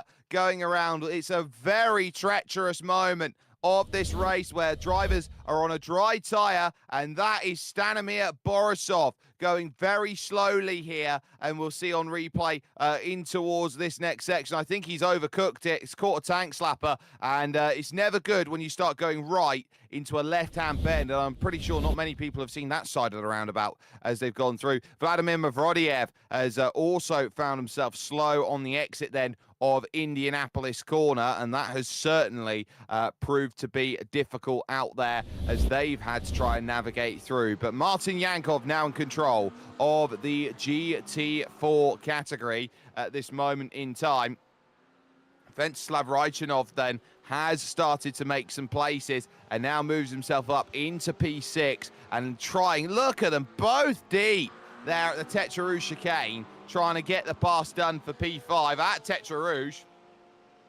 Difficult for the Porsche to find a way past a very slick McLaren out there of Nicholas Stanev, and trying to gain those places and those points. I think it is a very tough scenario that puts themselves in, dancing along here, hoping that they can move over to that right-hand side, give themselves as much of the circuit as possible to work with, dueling on the way through, crossing the beam, crossing the beam, crossing the beam. Oh, this is getting very, very tactical there from Nicholas Stanev, who's trying to just give as much spray as possible on the tyres of Venslav Raichanov. Not very, I would say, sportsman-like to try and make something like that happen, but I think Raichanov's going to get what he wants. Alex Stefanov now has himself the category control as he now makes the move back through, but Raichanov, oh!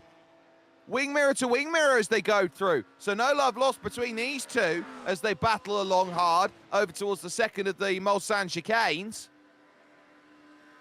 Raichanov on that outside line, hoping to try and find that move, and it will just stay as is between them at the point. Raichanov gets his pass. Stanev now is going to have to work hard to get back, and in the background, Roy Vervaker trying to scrap with Gabriel Ivanov here for a place, and Ivanov at this moment I think is finding a very nice run of things. Now we do have cars in the pits as things stand, so that is Stanimir Borisov, Lyubimir Velkov and Nikolai Mikov, who has hit the lane, who I think was a lap later than everybody else making a stop, so that will be net category lead that he's about to give up on circuit. Gabriel Ivanov though, that's a little bit of gravel trap there that's gone on in front of him. So I wonder who has just skirted off the circuit ever so lightly out there. And if I had to harbinger a pick, I would probably say it's Dimitar Palauzov, who was the car that found himself off the road, and it was. So he's got to try and do what he can now, going a lap down. Stanev, close, but not here at Indianapolis. I don't think we're going to see much of a move there, but still trying to apply that pressure. Oh, that's a lot of smoke there for Palauzov, who's just run off the road. And so, again, I think you're starting to see every corner in these wet conditions is also getting a bit of gravel kicked up onto it. And so when you end up effectively feeling like you're in an aquatic centre by comparison, like you're trying to buy a fish, it's not going to be a case of everyone wanting to be Finding Nemo out there at this point in time. They'd like a little bit more ease to go and deal with. They'd like a little less of the fish tank feel as they go around, and with this track drying up, it will make life easier and easier as they do it. Now, this is Orlin Malinov again. Oh, trying to catch a slide initially. Is this just going to go straight on then through the middle of the corner? Abandon ship? Yep.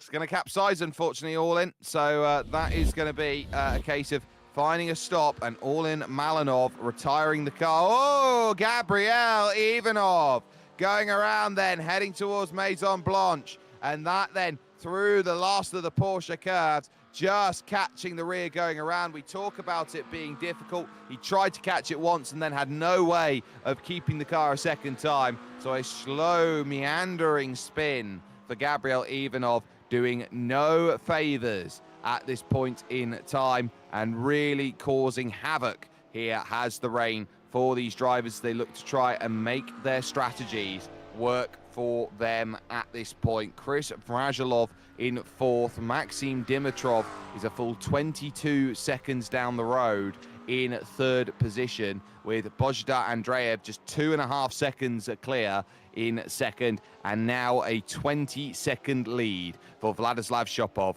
who is there at the front of this pack. So doing everything he can at the moment to say that he is going to be top draw, top dollar, and getting what is required. And now, oh, there's the second part of it from Gabriel Ivanov, almost as if the moment he decided to put the power down, the traction control settings decided they wanted to kick in, and they've just completely spun the car up, trying to find any sort of level of grip out there on track. Now, this is Alexander Nikolov here, who has gone for a moment down at Mulsanne. The tyres will be cold, the brakes will be cold around here, and the JRS car going left into a right-hand corner. So finding out again that you shouldn't really be turning left into a right, but that sometimes is the only way it goes. And the car, when it catches a puddle, you get the difference in the wheel speeds because the water slows down the wheels on the left-hand side of the car, and so the car drags itself over towards the left and causes all of that trouble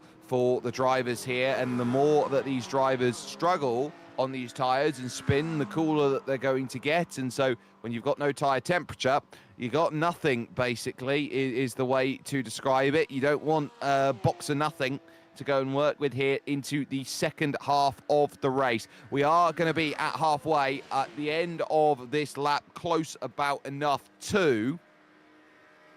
And it has been a very, I would say, interesting first half of this race for many of these drivers who have been hoping to try and keep themselves out of trouble, who have been hoping that the results and the rewards that they would get from a scrap like this is going to be worth it by the time that the end of the race comes about. Now, that is Nikolai Mikov, who is gunning for the GT4 Championship crown.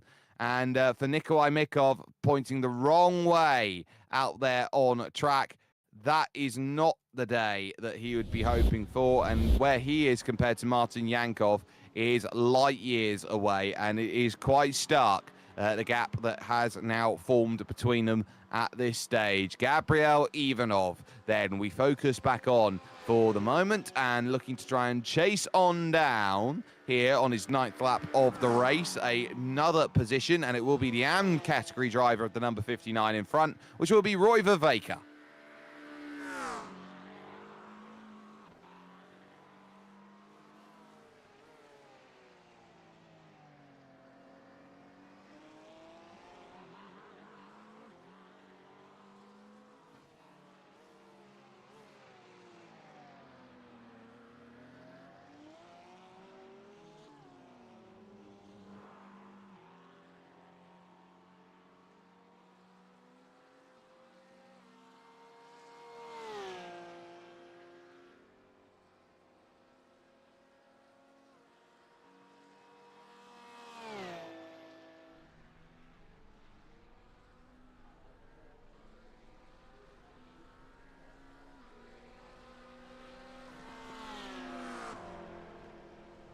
Stanimir Borisov then, just about getting clearance on Lyubomir Velkov. That a move for position, and one taken coming out of the final corner, which we don't see too often. And speaking of not seeing too often, that is a bit of debauchery there of the first chicane from Lyubomir Velkov, who has to serve the slowdown penalty and get lapped by Božidar Andreev, who goes screaming on through. So very simple positional change, all things considered. Let's go on board with your race leader, your championship leader, your overall leader, your champion in terms of the team standings, and quite simply put, the greatest driver in this series, Vladislav Shopov, who is now finding himself with Martin Yankov. Shopov knows all he has to do from this position is finish the race, and he is going to be crowned as champion, but that's the crucial matter of fact. Has to finish the race, because if he doesn't, and he's classified as a non-finisher in this race, then the door is wide open for Venceslav Rajchanov, who is there in 5th position currently, and trying to do everything he can to get somewhere close to Chris Radulov, who is 4 seconds currently down the road at this stage. GT3 AM is very much in the pocket of Božidar Andreev currently. Maxim Dimitrov needs to get by Božidar Andreev, and also on top of that, put a car between himself and then Andreev, so it's going to need a mistake out there. And speaking of them, here's Nicholas Stanev, Tetrarouge chicane. Back just turns around on entry. There, too much rotation from the car, maybe a tiny bit of trail break there as well. And the car just says, no, I don't like the grip. I'm just going to stay away from it. And there is Vladi Shopov trying to get by, Alex Stefanov. Oh, just we cut away. Shopov's gone deep there at Mulsanne corner. We don't often get to say that. So your race leader has just dipped it off the road, which indicates that even machines like Shopov are mortal, are fallible, are vulnerable. Vailo Dimitrov now out on screen, looking to try and stay very much in the range of those who are there in front. 2 laps down currently in this race is Vailo Dimitrov, with your retirees being Ivo Serafimov, Panayot Karpachev, and now the likes of Valentin Stemenkov, Orlin Malinov, and Vladimir Mavrodiev is still going, so starting to gain places. There is Malinov, by the way, who is back in the car, decided need a little bit of a breather before the car got itself back into place. Had to wait for the tow time before going back out there again. A real shame for the car that set the fastest time in qualifying overall. So I think that really did prove to be a very, very tough race for him, especially the first half of it, as we sit and continue on with the all-important charges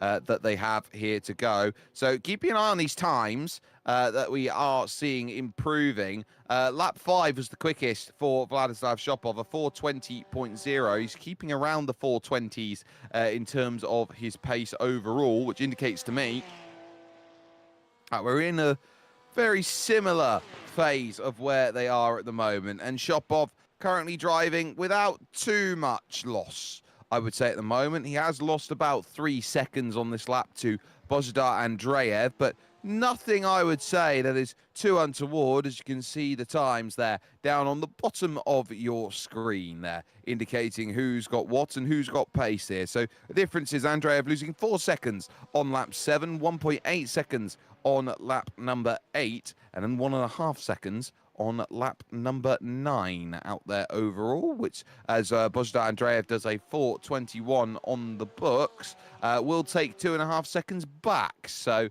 it will still definitely not be out of the realms of possibility that race victory could still be in the cards here today. But at least right now, Andreev's doing what he needs to, but running wide certainly isn't going to help, trying to get by Martin Yankov. And Maxim Dimitrov only needs a sniff to try and get himself back into play. So Yankov, who is in second position, is doing all that he needs to right now to win the championship outright. Nikolai Mikov is not in a race-winning position, so that 11-point championship lead can still be preserved, especially knowing there's no Rostislav Koshev here today, who would have certainly given a run for the money and a challenge around this track in these conditions. Now, Gabriel Ivanov has kept himself pretty much stationary with Roy Viveka. Joris Ooms is about 10 seconds back down the road, which is a good job actually recovering here as Joris. Wide goes Roy Viveka over at the Dunlop chicane.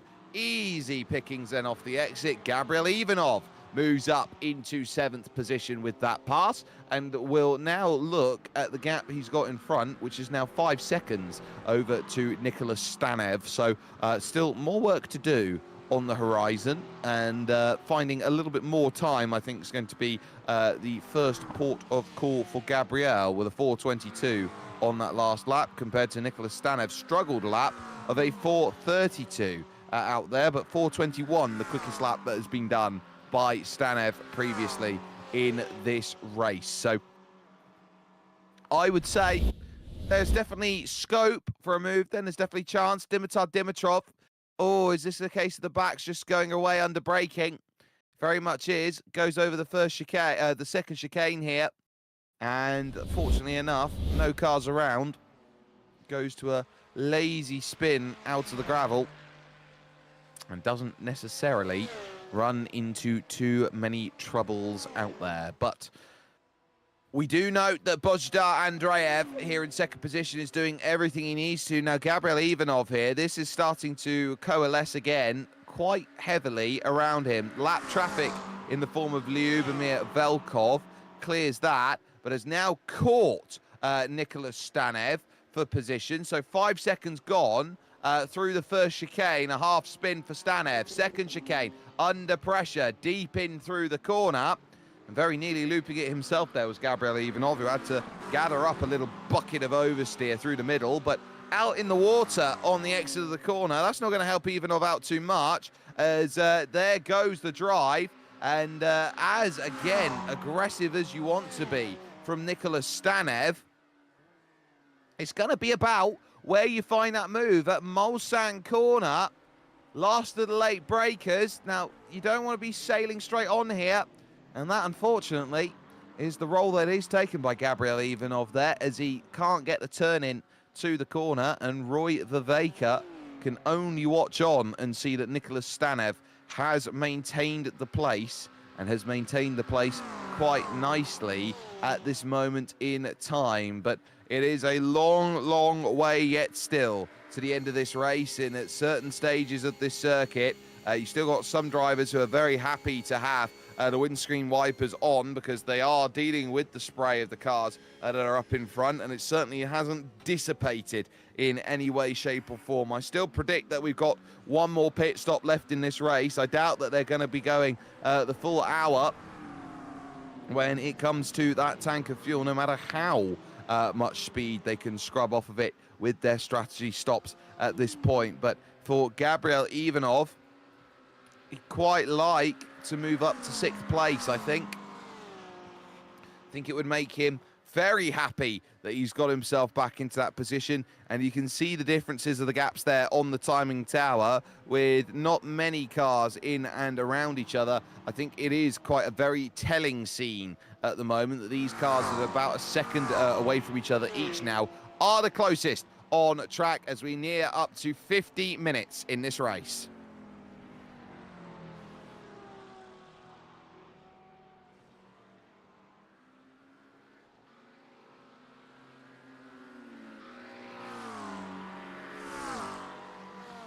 So, everyone now looking to try and develop a clear, dry line out on track as a car dives actually into the pits. And that'll be Milan Milchev, who is making that decision to come in and make a stop. Now, I find that rather interesting, because Milan Milchev here has just been going about his own business, doesn't have any damage to speak of on the car, but is, of course, 2 laps down currently on your overall race leader. So there is still precedent set, and I am seeing a dry line forming here through some of the corners, especially around the top side of the circuit, which will be drying the quickest here right now, through the Tete Rouge chicane. And actually Tete Rouge corner itself, there is a bit of a dry line, and that spray is not nearly coming up as much as it used to here. So I think pace is certainly going up as well. For 19.3, for example, by this driver, Ventsislav Raichinov, on the last lap, was actually quicker than Vladi Shopov on that last go around. Yes, 0.3 of a second. Yes, 47 seconds to go and chase down. But that fastest lap, which I believe was of the race from Ventsislav Raichinov, is putting him right in position to give Chris Vrajolov a little worry about 4th position overall. So I look around at that, and I think that Chris Vrajolov is going to be a little bit scared at the looming presence of that Porsche there behind, which is trying to go through past Alex Stefanov, who has a fantastic gap here over Martin Yankov. But for Ventsislav Raichinov, P4 would certainly be a nice place to go and gather up through the left and right chicane, then of the second Mulsanne chicane of Michelin, and now off of the exit. It's about drive once more as you take your look here along the Hanaudières over towards the likes then of the fast-flowing section that will come along next of Indianapolis and Arnage. But at least right now, it's a case of quietness that is needed, concentration, and a bit of lap traffic that sits in front of Chris Vrajilov. The form of Stanimir Borisov is the car that sits there and looks about to those who want to try and navigate through another overtake, another piece of battle that is sat there ready and willing for the taking at this point. And Chris Vrajilov is pretty much in the most comfortable place he can be, possibly, knowing that Raichanov is there behind. He's got to get this clearance, though, done first, and he's got to get it done quickly and also effectively at this point. I think that's also got to be kept in mind. As Ivaylo Dimitrov, traffic cleared by Chris Vrajilov, now puts himself on the back of Milen Milchev. This one will be for position, and a very important position for these two drivers as they scrap in and amongst those in the GT4 category at the moment. This will be for 20th and 21st positions. Alex Stefanov, by the way, up as high as 13th place in this race, having a great showcase of driving at this point. Crossovers come along and centrally come along to try and make this pass over into the Mulsanne corner, and just not able to get that move, but looking to get some drive off the exit. Martin Yankov recently, has been scared, and all the way over to the inside goes Gabriel Ivanov, trying to get super duper aggressive with Nicholas Stanev, and Stanev is able to hold station going into the Porsche curves, but Gabriel Ivanov posturing in such a way that says,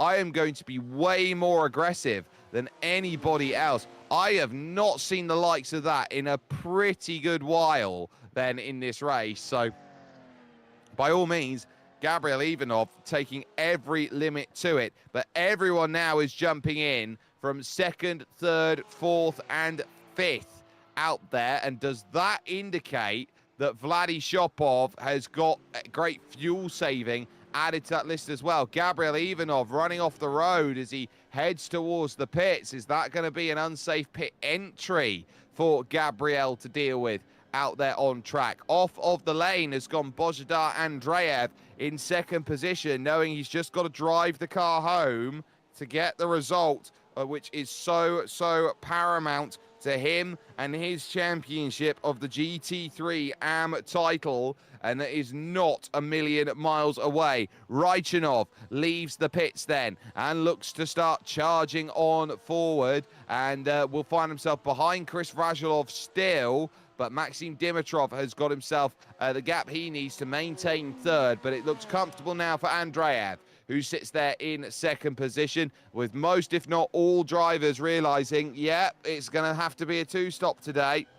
In comes Ivaylo Dimitrov out of that battle, down into the pits, looking to try and navigate through, as Roy Viveka now looks to leave the pits here, and he was behind the likes of Gabriel Ivanov, who is still stuck in the pits. So he's got himself an unsafe pit entry. Also, there is Nicholas Stanev still. Oh, and Alex Stefanov again. You're kidding me. Alex Stefanov again has dropped out of the race with a server disconnect, which means that he is out of this race. And Martin Yankov again picks up the race lead. Twice this season from the race lead, Alex Stefanov has had zero luck. And it seems like every time it is late on in a race like this, and he will be kicking himself that it's happened twice. So, with that being said, Yankov now will have control of category. Dimitar Palauzov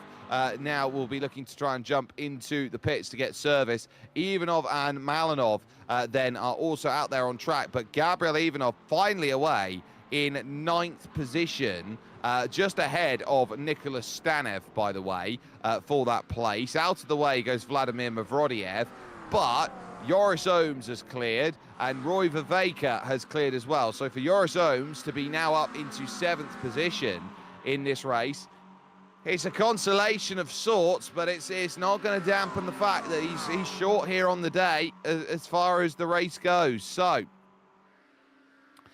not long left as Vladislav Shopov is going to be making his way through, soon entering the final 20 minutes of this race, and still a few places that need to be decided late on, as we've got just the 11 cars currently on the leading lap of this race still. So they exit the first of the Mulsanne chicanes. Here does Stanev, and now looking to try and pick up the slipstream as Radlin Ivanov has a moment, and there goes Vladislav Shopov down into the pits. Ginger as you like, knowing that it's still wet. There is still a puddle as you try and hit the brakes, and it's only 60 kilometers an hour into the lane. He's built himself the margin of 27 seconds to deal with before the pit stop. And so for Vladislav Shopov, this should get the inverted quotes out, the air quotes, should be an okay pit stop to navigate through and deal with and work with, and to get back out there racing and not have to panic about anybody else. Andreev, by comparison, just making his way through the Porsche curves right now. Same said for Maxim Dimitrov, but for Nicholas Stanev here in P8, it's still Gabriel Ivanov in front and still trying to chase that down and not getting much luck with it at this stage. It's a lot of straight here around this circuit of Le Mans. It's over 75% of the time you're spent with the foot mashed down onto the floor. There is a reason why they call this a 24-hour sprint when 24-hour races come into play, but I think the advent of rain in iRacing might just slowly turn that away from a sprint into trouble. Now, speaking of trouble, trials and tribulations of Orlin Malinov, looking like he was trying to get himself sorted for the Drift Series out there here with Pitlane.TV out there, or even the Simgear Rally Cup trying to get sorted. But off the road and troublesome. That was high, wide, and not quite handsome there at that point. So ultimately, fall into line and drop the time. We've seen quite a lot of it. Now, here is Stanimir Borisov, and you do have to give some credit when you get these drivers further down who continue to put the time in, put the effort in, not necessarily getting the results, but trying to gain the experience. That is the lifeblood of any series that you find out there that goes on racing, and so that's where you start to really get a sense of the characters of these drivers, both dancing around looking at Nikolai Mikov that they've got to try and gather themselves around. They manage it. That's deep. And they have to open the steering up against each other. Dimitar Dimitrov's got to take a slowdown, and Stanimir Borisov, who scared him off the road, now takes his pass.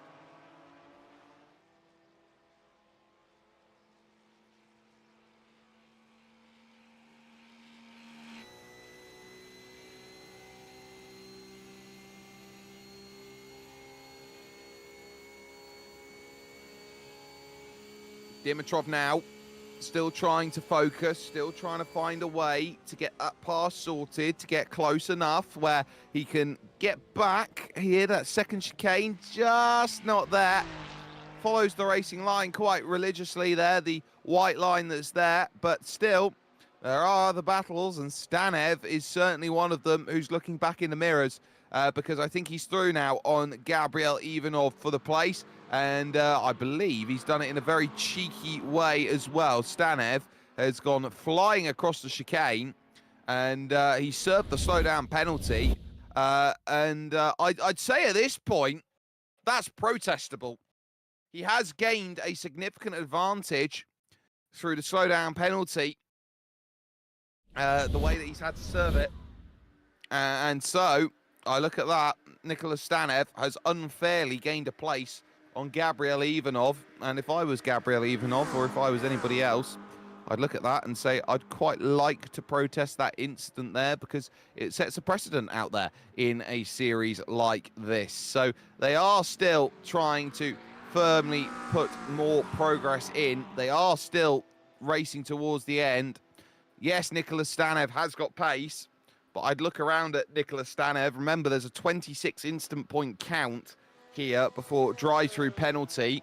35 at disqualification. If you keep picking them up by cutting the course, it's going to be a very long race, all things considered. And Nicholas Stanev has been off more times than I can count at the moment here in this one. So they are still trying to get that progress sorted. You can see this long shot view going down here, the Mulsanne here. What a wonderful shot this is. They attack off of the exit and now look to move on along and over towards that next run, that small crested rise that comes along as they go up towards this small little descent over the ridge, which is, of course, Mulsanne corner itself. Hitting the brakes, needing the right-hand corner to set itself out, and Gabriel Ivanov goes around for a half spin. Then, as he looks to try and say, that's that then, just did not have the grip in the rears, and the car just immediately screaming out, no,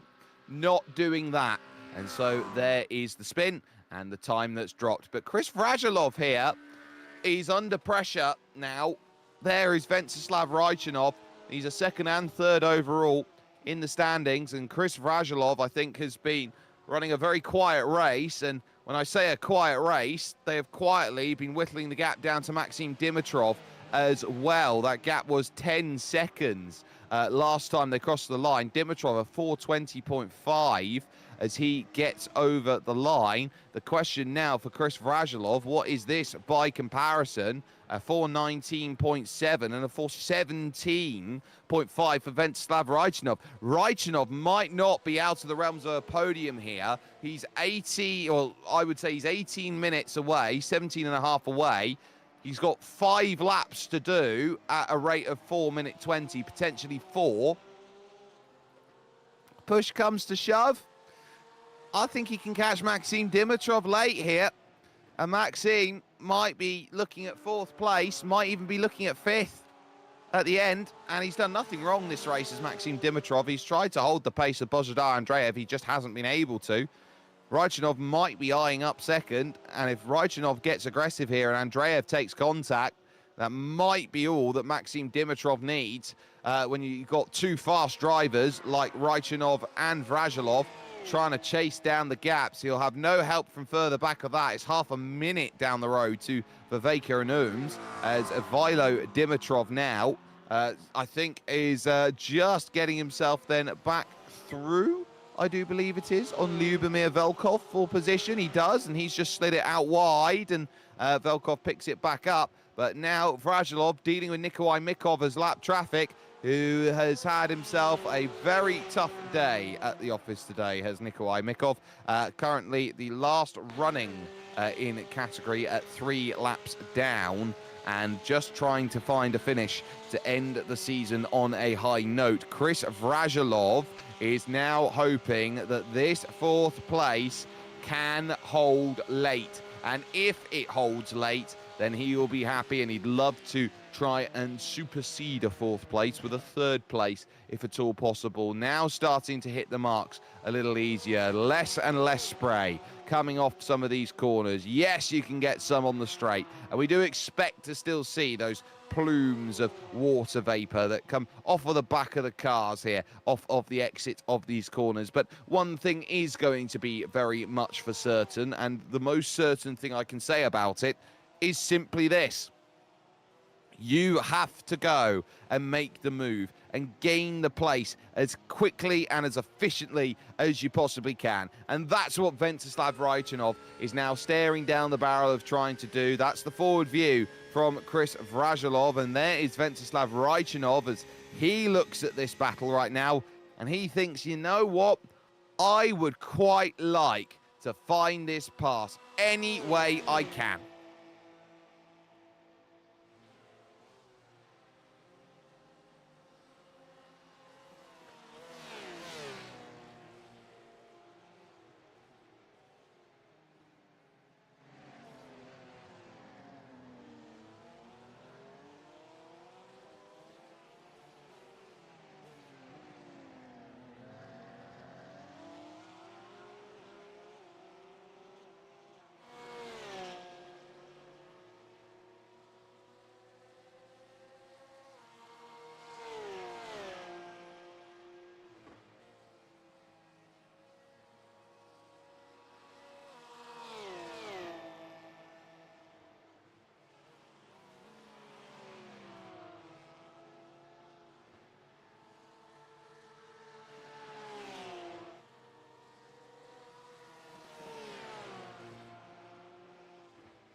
or if you want to say it's category dependent, it is Bozhidar Andreev. Have I been muted for the last 5 minutes or so? I love it. So that's going to be a case of me being a little bit unhappy. Vladislav Shopov has a wonderful gap at the front of the field. He has kept the margin away from Andreev and Maxim Dimitrov, and he is certainly doing a wonderful bit of driving out there. I do apologise, ladies and gentlemen. That's the case of the final few laps of the race here, and just how difficult of a race this has been out there at the moment. So Shopov, who is sitting down and realises he's about 30 seconds clear of one extra lap, or taking everyone to one extra lap in the race, he is going to be smiling at the way that he goes about, the way this race goes. And Maxim Dimitrov here has really dropped the pace by comparison now to Bozhidar Andreev out there on track, who I think Maxim Dimitrov here is just going to have to accept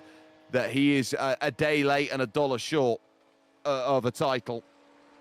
And Bozhidar Andreev, provided he can keep it on the road, is going to be your GT3 AM champion, and do so in such a lovely way with the way that he's driven. He's had to fight back through 2 non-qualifyings in the mid part of the season to get himself back into range, back into a point where he can say, you know what, I am all that. I have been the fastest driver in GT3 AM. He qualified the car for pole position in category, which he will take all day and twice on a Sunday, which we're racing on today.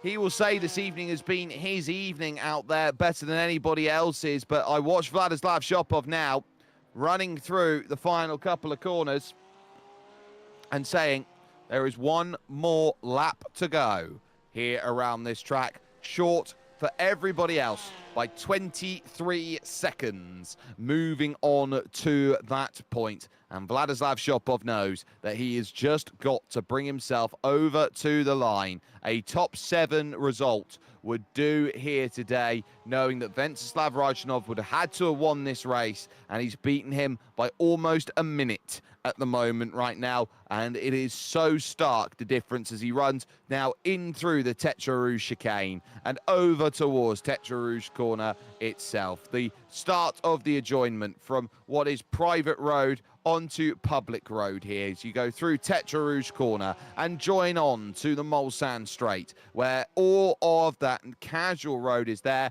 and Raichanov is in the pit, and Dimitrov is in the pits, and Andreev is in the pits.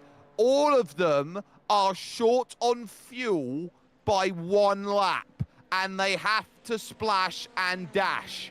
Now that I was not expecting heading through the final stages. It's a 3-stop today for those. For Shopov, just a 2. Roy Viveka, I think, is going to be in the same boat. Andreev drives out of pits quickly. Dimitrov looking to get his fuel. There goes Raichanov. Oh no, don't tell me that Maxim Dimitrov has got an unsafe pit entry. He does. Vrazilov's going to go by as well. Oh, Maxim. Oh, Maxim on the last lap of the race. Oh, Maxim. If that's not the kicker, I don't know what is. Final lap of the race, needing a splash and dash.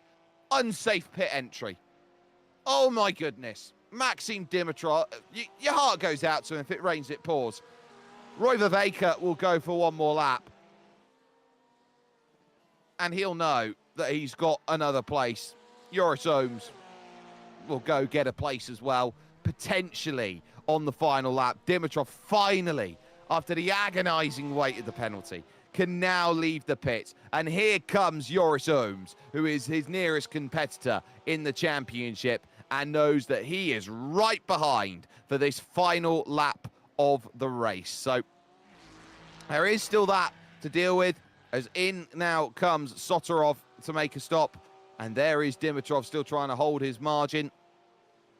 You have to talk about the front of the field in GT4. Martin Yankov is looking great as Shopov makes his way over towards Indianapolis corner. Martin Yankov has just kept himself out of trouble, and he is trying everything he can, as he knows he's on screen, to weave about. And I wonder here how slow he is on the straight. Oh, he's out. Martin Yankov's out. Martin Yankov might be out of fuel here. Martin Yankov is spluttering, is he? Or is he trying to get some toe going in through this section? Or is he maybe giving Alex Stefanov the win that he should have deserved? This is a really interesting scenario late here for Martin Yankov. Is this going to be a case of charity? Is this fuel? What is this right now for Martin Yankov as Alex Stefanov starts to close on in? As Vladislav Shopov enters the Porsche curves, we might have a change on the final lap of the race for GT4 victory. Vladislav Shopov is quietly working his way around. A day in which he did not get pole position, but it did not matter as he's gone deep through the corner, scares everybody at the Porsche curves for how deep he's run through, but he's done absolutely nothing wrong. He's known since the start of this season he was driver number one out there in terms of pace. He knows that he was the best, but Vladislav Shopov, who is 2 chicanes away, is going to come to the line at Le Mans, and he will take the GT3 Pro title and the overall title. Vladislav Shopov wins at Le Mans and is your SimGear GT Masters champion. And well done for that. Yankov has let Alex Stefanov go through and up the position then into P1 in class. That is a big turnout for the books, but it's also worth noting that Božidar Andreev now works his way to the Porsche curves for what will be the final time here in this race, and Andreev knows more than anything else at this point that he is just a couple of corners away. He just needed to finish in range of Joris Ohms, but when Joris couldn't get a qualifying time that was satisfactory, he knew that he just had to keep Maxim Dimitrov with him. He has outclassed and outpaced the GT3 AM field here today, and most of the GT3 pros as well. It's going to be a podium on the day for him as Martin Yankov happily sits behind Alex Stefanov. But to the Ford chicane, to the Racordemont, Božidar Andreev will come over towards the line, and he will be beaming with the result he has picked up. He is GT3 AM champion and a deserved champion on the drive he has had today. A bit of charity will go through as Martin Yankov then stays with Alex Stefanov, who had the disconnect going through, and blinks again, heading over towards the final couple corners, gifts him his win, which I'm not sure how Alex Stefanov is going to take that heading to the line, but he knows that it was one which he desperately deserved. Or are they going to play this game in form finish? I don't think he wants that win. Martin Yankov is going to be champion. Stefanov will take the win in class, but Martin Yankov takes GT4, and it's donuts all round from everybody as they now start to find the final drivers over the line to finish. There is a case of Dimitar Palauzov, by the way, who is out of fuel and is being pushed towards the line desperately by Alexander Nikolov Sr. Here, the Ferrari is only going at about 65 miles an hour, kilometers an hour, desperately trying to get Dimitar Palauzov home. And technically not under his own power, but your champions are set. And in terms of time, there's 3 minutes and 45 seconds here for Dimitar Palauzov to get that car home. So this is going to be a case of how do you do it safely, because all in Malinov here is going to jump on the scene and get by. They manage it, but for the moment, Palauzov still trying to push 30 kilometers an hour, trying to stay respectful here. And I think Nicholas Stanev has noted that and what's going on, and goes by. But we're fully... Oh, the engine's gone for Vladislav Shopov. Well, they won't see that in scrutineering by the time they're done. Stanev will come to the line, but still the Porsche curves there for Alexander Nikolov at this point, desperate to try and push around. And Vladimir Mavrodiev, I think, here is also going to pick up results here and places because of it. There is Stanev trying to make his run through. It will be a day where there were chances for him, but he will be down ultimately near enough where he started. I think it's going to be the way to describe it. So definitely happy about that.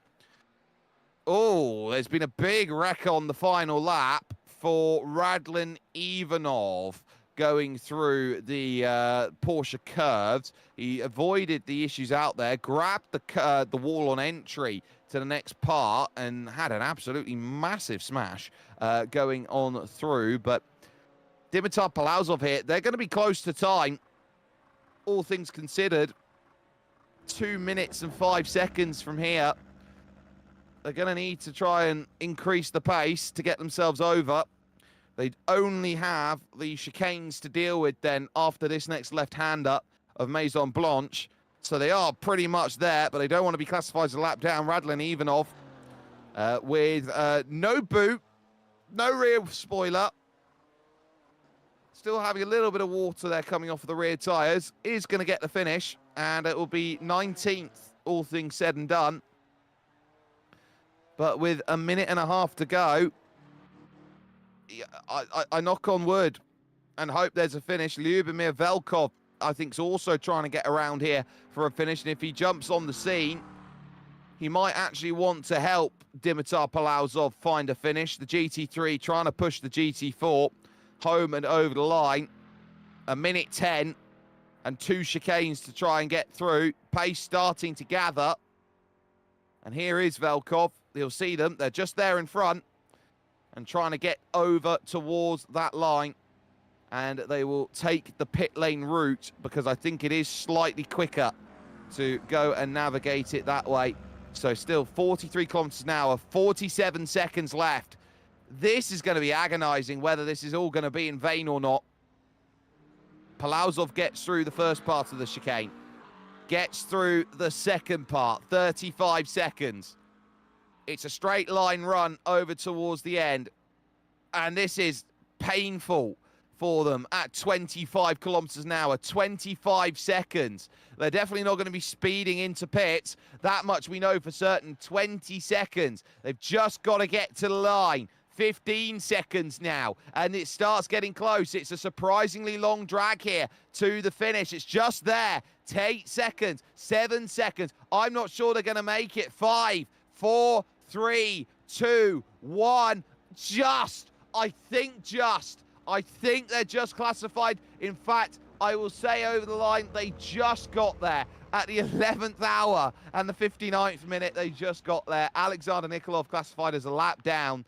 And the likes there of Dimitar Palauzov will be classified as 4 laps down in this race. Confirmation of result then. Vladislav Shopov wins by a minute 20, having to take one less stop compared to everybody else, with Božidar Andreev in second and Ventislav Rajchanov rounding out the final spot on the podium. It's then Chris Vasilov and Roy Viveka 4th and 5th, with Maxim Dimitrov 6th and Joris Ohms in 7th position. Miroslav Sotorov will be in 8th place, with Nicholas Stanev and Dimitar Dimitrov rounding out the top 10, the first of the cars, 1 lap down. You've then got Stanimir Borisov and Alexander Nikolov Sr., who did the gentlemanly thing of pushing Dimitar Palauzov to the line, and that is some fantastic sportsmanship here in this series, with Alex Stefanov being given the victory in GT4 here today after a disconnect dropped him down half a lap. Martin Yankov will be second in class and take the title, with Milan Milchev behind him and Orlin Malinov third in class despite running into troubles. Vladimir Mavrodiev will be 17th, with Ivaylo Dimitrov 18th. Radlan Ivanov will be classed as 19th and 4th in class, with Lyubomir Velkov behind him. Nikolai Mikov, not the day he wanted to fight for the championship, but still a gracious result, with Dimitar Palauzov and Gabriel Ivanov then 5 laps down, and your retirees Valentin Stemenkov, Ivo Sarafimov and Panayot Karpachev then finding disaster late on in this one. We are going to take the chance, though, to talk to some of our drivers here as we welcome you into the SimGear press conference, brought to you at www.simgear.bg for all of your fantastic needs and wants when it comes to simulator racing gear out there. Vladislav Shopov, no better place to start than the driver who won this one overall here today. Vladislav, first and foremost, goodbye to the 100% pole position record. It was taken by a GT4 today from you. But ultimately, a winning margin of 1:20, one less stop compared to everybody else. For you, conditions look very difficult out there, but only really one small mistake out there over the entirety of the hour and 20. Well, two mistakes. I ran off the road twice, but I lost, I think, joint total of 12, 15 seconds, something like that. So it wasn't really eventful. Well, in terms of your race, you were able to get there early, but let's go all the way back to the wet qualifying. You had the worst of the conditions out there with Category 3 rain out there, yellow band rain as it's known in iRacing. So for you, the worst conditions out there, what's it like as a driver knowing that you've got all the pace in your back, in your right foot, that you're able to go out there quick, but the conditions just aren't letting you set that time that you know you can? Well, I'll tell you what you shouldn't do as a driver who knows that. You shouldn't take a black flag for speeding on the pit lane, and that's exactly what I did. So I only had one qualifying lap, and I managed to make it count.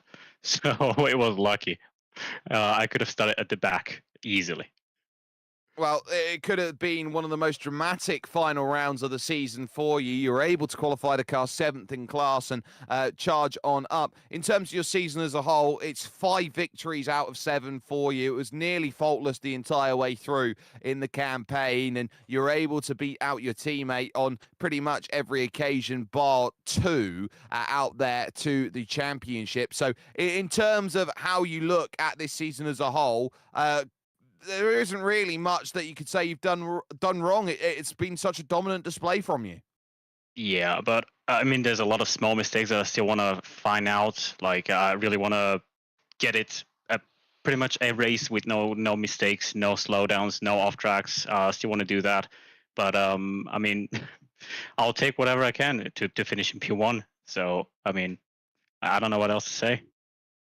Well, the floor is yours. You are the champion of the SimGear GT Masters, especially in the GT3 Pro category. Is there anybody you'd like to thank? Yes, a lot of people actually. I don't think I'm going to have enough time to thank all of them. But let's start with the organizers. Really want to thank them all. I know it's not the most glamorous, the biggest, the most well-known league, but it's really the one that got me into sim racing. It's the one I value the most. So that really is it's a title I really wanted to win. So really happy I could do it. I want to thank Negative Delta, everybody involved in it, Madness. It's the sponsor, and well, everybody who's in any way associated with the team Negative Delta.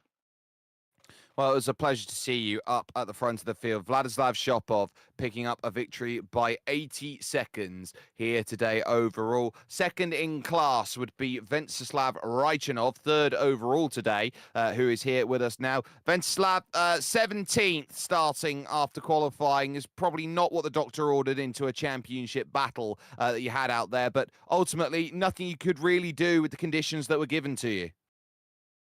Yes, after this disaster of quali, I think good recovery for me, so nothing more to wish. In the end, just this extra lap that Vladia with his extreme fast pace made, I realized too late that I need to save fuel, so I needed to make a third pit stop, but it's what it is.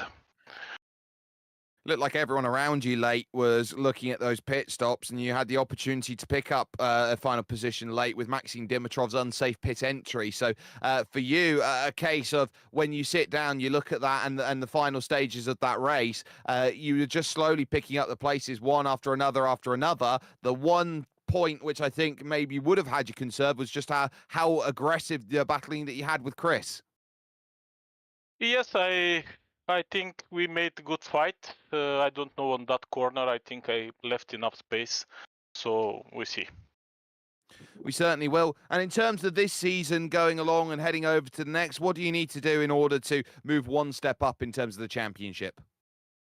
Just, more driving, more practice, and that's it.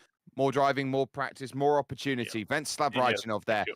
joining us and picking up a second place overall in the championship, third today here at the Circuit Day 24-hour du Mans. And that leads us then over to, I believe, not Christopher Azulov, who is here. So we'll move to GT3 AM for the moment here, and Bozidar Andreev, who was able to pick up second position here today. Bozidar, dream come true. You got to start this race from the front of the field with the weather conditions giving you exactly what you needed in qualifying on a day where you had many contenders around you out there to be on top of all of them in terms of result. You got to be very happy with the way you drove today.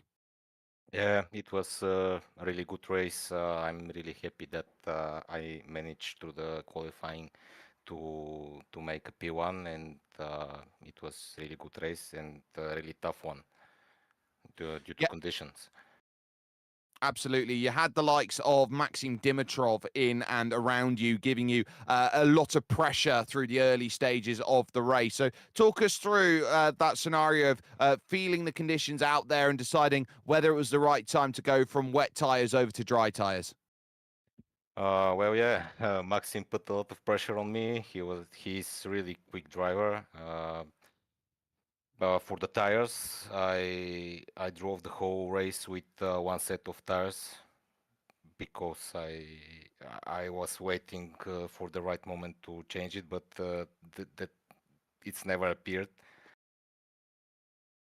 Well, that's very interesting in terms of the scenario there. I was expecting maybe a couple drivers to go and change, but for you, a case of staying on the one set, the wet tyres, certainly worked out. And in terms of putting this season together, you've had to come back through a lot of adversity, 2 starts down in pit, or 2 qualifying bans you've had to work your way through, and then you've built up that points haul late on to give yourself what you need. How important is this championship to you?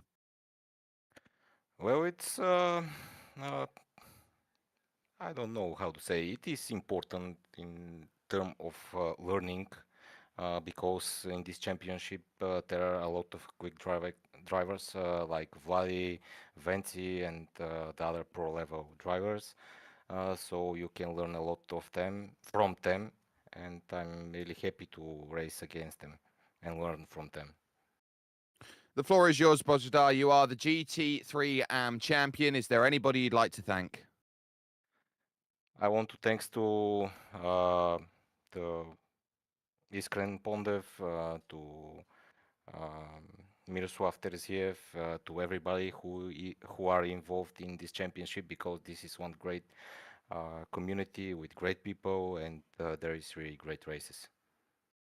Well, there you have it. Bozidar Andreev, your GT3 AM champion, picking up the result of second place here today from the Circuit Day 24-hour du Mans. Second in category in 5th position. And a welcome surprise would be Roy Viveka. Roy, able to pick that one up at the 11th hour with everyone making their pit stops. Your fuel save game paid off. Yeah, exactly. It's still what I think I had a couple of centiliters left in the tank at the end. But I know it was the only way to get some kind of a position, because pace-wise, I was way off Mr. Andreev and Maxim Dimitrov.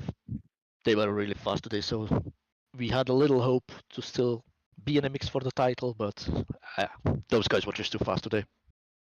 Level of consistency that you've been looking at over the course of the season has been your strong point, and it's something that I've definitely seen of you over the years, is that you're a driver who just gets on and does, and the results sort of fall into the pocket. So in terms of how you look to tackle here the GT3 style of racing action, is it very much the same as going back to the touring car routes and trying to apply that same philosophy into this racing series?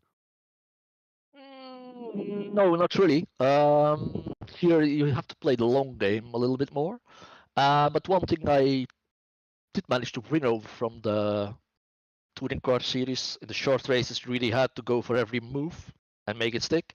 So here, when you get an opportunity, you don't wait. You go for the move, you make that move happen, and that's something that you can bring over from the touring cars. But it's much more tactical. I like the combination of both here. It was a very strong campaign from Mark Speed overall. I think you're also going to get third in the team's championship, which is going to be a big boon for an AM category team. And so when you look around at the season that both you and Joris have been able to put together, in terms of how you look to tackle the next season that comes along, what are you looking at as the keys to moving on up in terms of the GT3 AM category, and what was such a tightly contested category this season? Yeah, it was really tightly contested. I think Mr. Andreev probably could become a pro if he continues to develop like this. But I'm sure that the next in fall, I think the new season is it's going to be again very tight in pro and in the GT3 AM. As a team, Max Speed Racing, we hope to get a couple of extra guys in. I think we go and have a second team because they've been watching the broadcasts and they are very, very, very, very curious to take part themselves. So hopefully we have 4 cars in the next series. So reinforcements will be on the horizon. Roy Viveka there joining us, getting second in class and 5th overall. And Maxim Dimitrov now joining from what would have been a podium, its 6th position ultimately at the end. Maxim, unsafe pit entry, I believe it was, that cost you out there in the end. Just talk us through the emotions after seeing that podium go up in smoke. Yeah, lots of pressure from trying to understand if I need to pit to fuel more or to save more and to be able to finish without pitting, and basically because of looking at all the stats and not having enough experience in racing, I've made a mistake and braked too late. Sometimes it happens, and you do have to pay the price, but you drove a fantastic race out there. You tried to put the pressure on Bozda, especially through the early stages of the race, as qualifying certainly went your way. But the question is going to be asked there, was there anything you could have done to sway the championship into your favor today, or was Bozda just too good? I had a chance, but during the race, I decided that it's not worth it to fight harder and risk a mistake because points-wise, I won't get first place anyway in the whole championship. So I decided to play it safe, but at the end of the day, made a strategy mistake. It's been a very interesting season for you. You've been fighting from underneath for pretty much all of it. So it is a little bit of coming up short, but this is a GT3 AM category that has had pretty much everybody under the sun at one stage in time in the season say that they are going to be the favourite moving in to try and take this championship out there. What do you take away from a championship like this here at Le Mans? And how do you look at the full season coming up for season 10 as your next opportunity to try and take the crown? Yeah, very tough competition. Lots of people with a similar pace, so interesting racing. For the next time, I will have more experience. Won't make so many bad strategy calls as I did this season, and I have the pace. I just need to apply it. Well, we'll wish you the best of luck for next season. Maxim Dimitrov there joining us and picking up the result of 3rd in class overall. Your winner in GT4, rather graciously given to, I would say at the end, was Alex Stefanov. Now, Alex, having a disconnect for the 2nd time over the last 3 rounds of this season, that must be tearing your hair out at the moment, trying to navigate through those sorts of issues. Yeah, I had these network issues again. So thank you to Martin, and much respect for him that he gave me the position, because he knows that I am battling for top 3 in the class. Yeah. Well, it certainly does happen, but the pace certainly proved to be out there today. How was it for you in GT4s trying to deal with these wet conditions? Because going from the wet to the dry, it looked like everybody around was having a few struggles out there on circuit, and especially in the GT4 category, I don't think many cars, I think it was just you and Martin were the only 2 that didn't really fall foul of anything. It was very tough race. I started on 2nd position behind Orlin Malinov, and I was keep pushing, and I did a lot of mistakes because after the network issues I wasn't so concentrated and I lost my focus. Yeah, I started actually with wet tires, and then I changed to dry tires, and I was keep pushing, but anyway, I'm very happy with the result. I think I'm in top 3 now, so I'm looking forward for the next season. You certainly will do. You came in, of course, after missing the opening round of the championship. You've certainly had race-winning pace on multiple occasions, and you've been able to win a couple races this season. So on a full-time schedule next season, do you believe you're championship fighting? Yeah, actually, I couldn't race in the. I couldn't participate in the first race, and I didn't even expect to finish all of the other races left. But yeah, I'll try to win the next championship. Well, we wish you the best of luck. Alex Stefanov there joining us, picking up the victory. Second position today, but still the championship for Martin Yankov. Martin, it was a case where you needed 6 places to be behind. That was the amount that you had of margin compared to the likes of Nikolai Mikov. But today was a day of just pure survival, and you were able to survive, and Nikolai not so much. And so that gives you the title and a little bit of an easier drive for you today. Yeah, from the beginning, I just knew that I had to play it safe and just have my race, my own race. I didn't look ahead. I let the other cars go by. So I just needed to be consistent and to do a clean race. Talk us through the decision-making over at the end of that race. We know that Alex Stefanov was really quick, had the disconnect and was there behind you, but what was the decision-making in your head to slow down and to gift him the victory? Yeah, I didn't give it a lot of thought. I knew that he was 15 seconds ahead of me, and even then I wasn't pushing, so he would have been the race winner today. So I just knew that I had to give him the position. And so, with that wonderful element of sportsmanship, it goes to show that it's been a very, very good season for you. Of course, no Koshev to fight with here in the final round of the championship. Alex missing the first round out there overall. Your consistency value over the course of this season has been the one where I think that has kept you in good stead over this entire run. So now with the GT4 crown, how do you look to defend it next season? Yeah, I look forward to it. I think that this season was very good. We had many fights with Alex, with Ordin Malinov, with Rosti. It was a really good season, and I'm pumped up for the next one. I look forward to it. And well, so do I, and I'm sure so do all of the fans. Martin Yankov, you are the GT4 champion. Is there anybody you'd like to thank?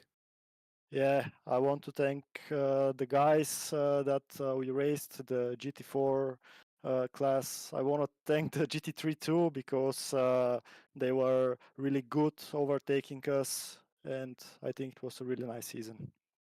I think it was a fantastic season to see, and your result was pretty impressive there. Martin Yankov able to pick up second position today and also win the category outright, which will bring us to an end of our Sim Gear press conference. It's been a joy to bring the entire season over, of course, to you. My name is Jake Sperry, and I want to give a massive thanks to the entire team who has brought this to you, from everybody, of course, at Pitlane.TV and all of the sponsors, the likes of SimGear and Co, who have been bringing this show over to you. There is some amazing action that comes along here with Pitlane.TV. You want to stay tuned with it for all of the stories that you hear over the course of the weeks and months of real world racing, the sim racing events that are here live with us. You definitely want to tune in and see that. But as far as this season goes, your SimGear GT Masters comes to a close. Martin Yankov, in the end, a little comfortable as he comes to the line and picks up his result. It was a lot more difficult for Bojdar Andreev in GT3 AM, but was able to have his day in the sun with both a pole position and a podium by the end. But the inevitable sometimes does still happen for Vladislav Shopov. He is there with his 5th win out of 7, and this time the biggest one of the lot. He is champion, and everybody will look to him. 3 champions crowned. It's been a pleasure to bring you action of the SimGear GT Masters, and we'll see you in the fall when Season 10 comes into view.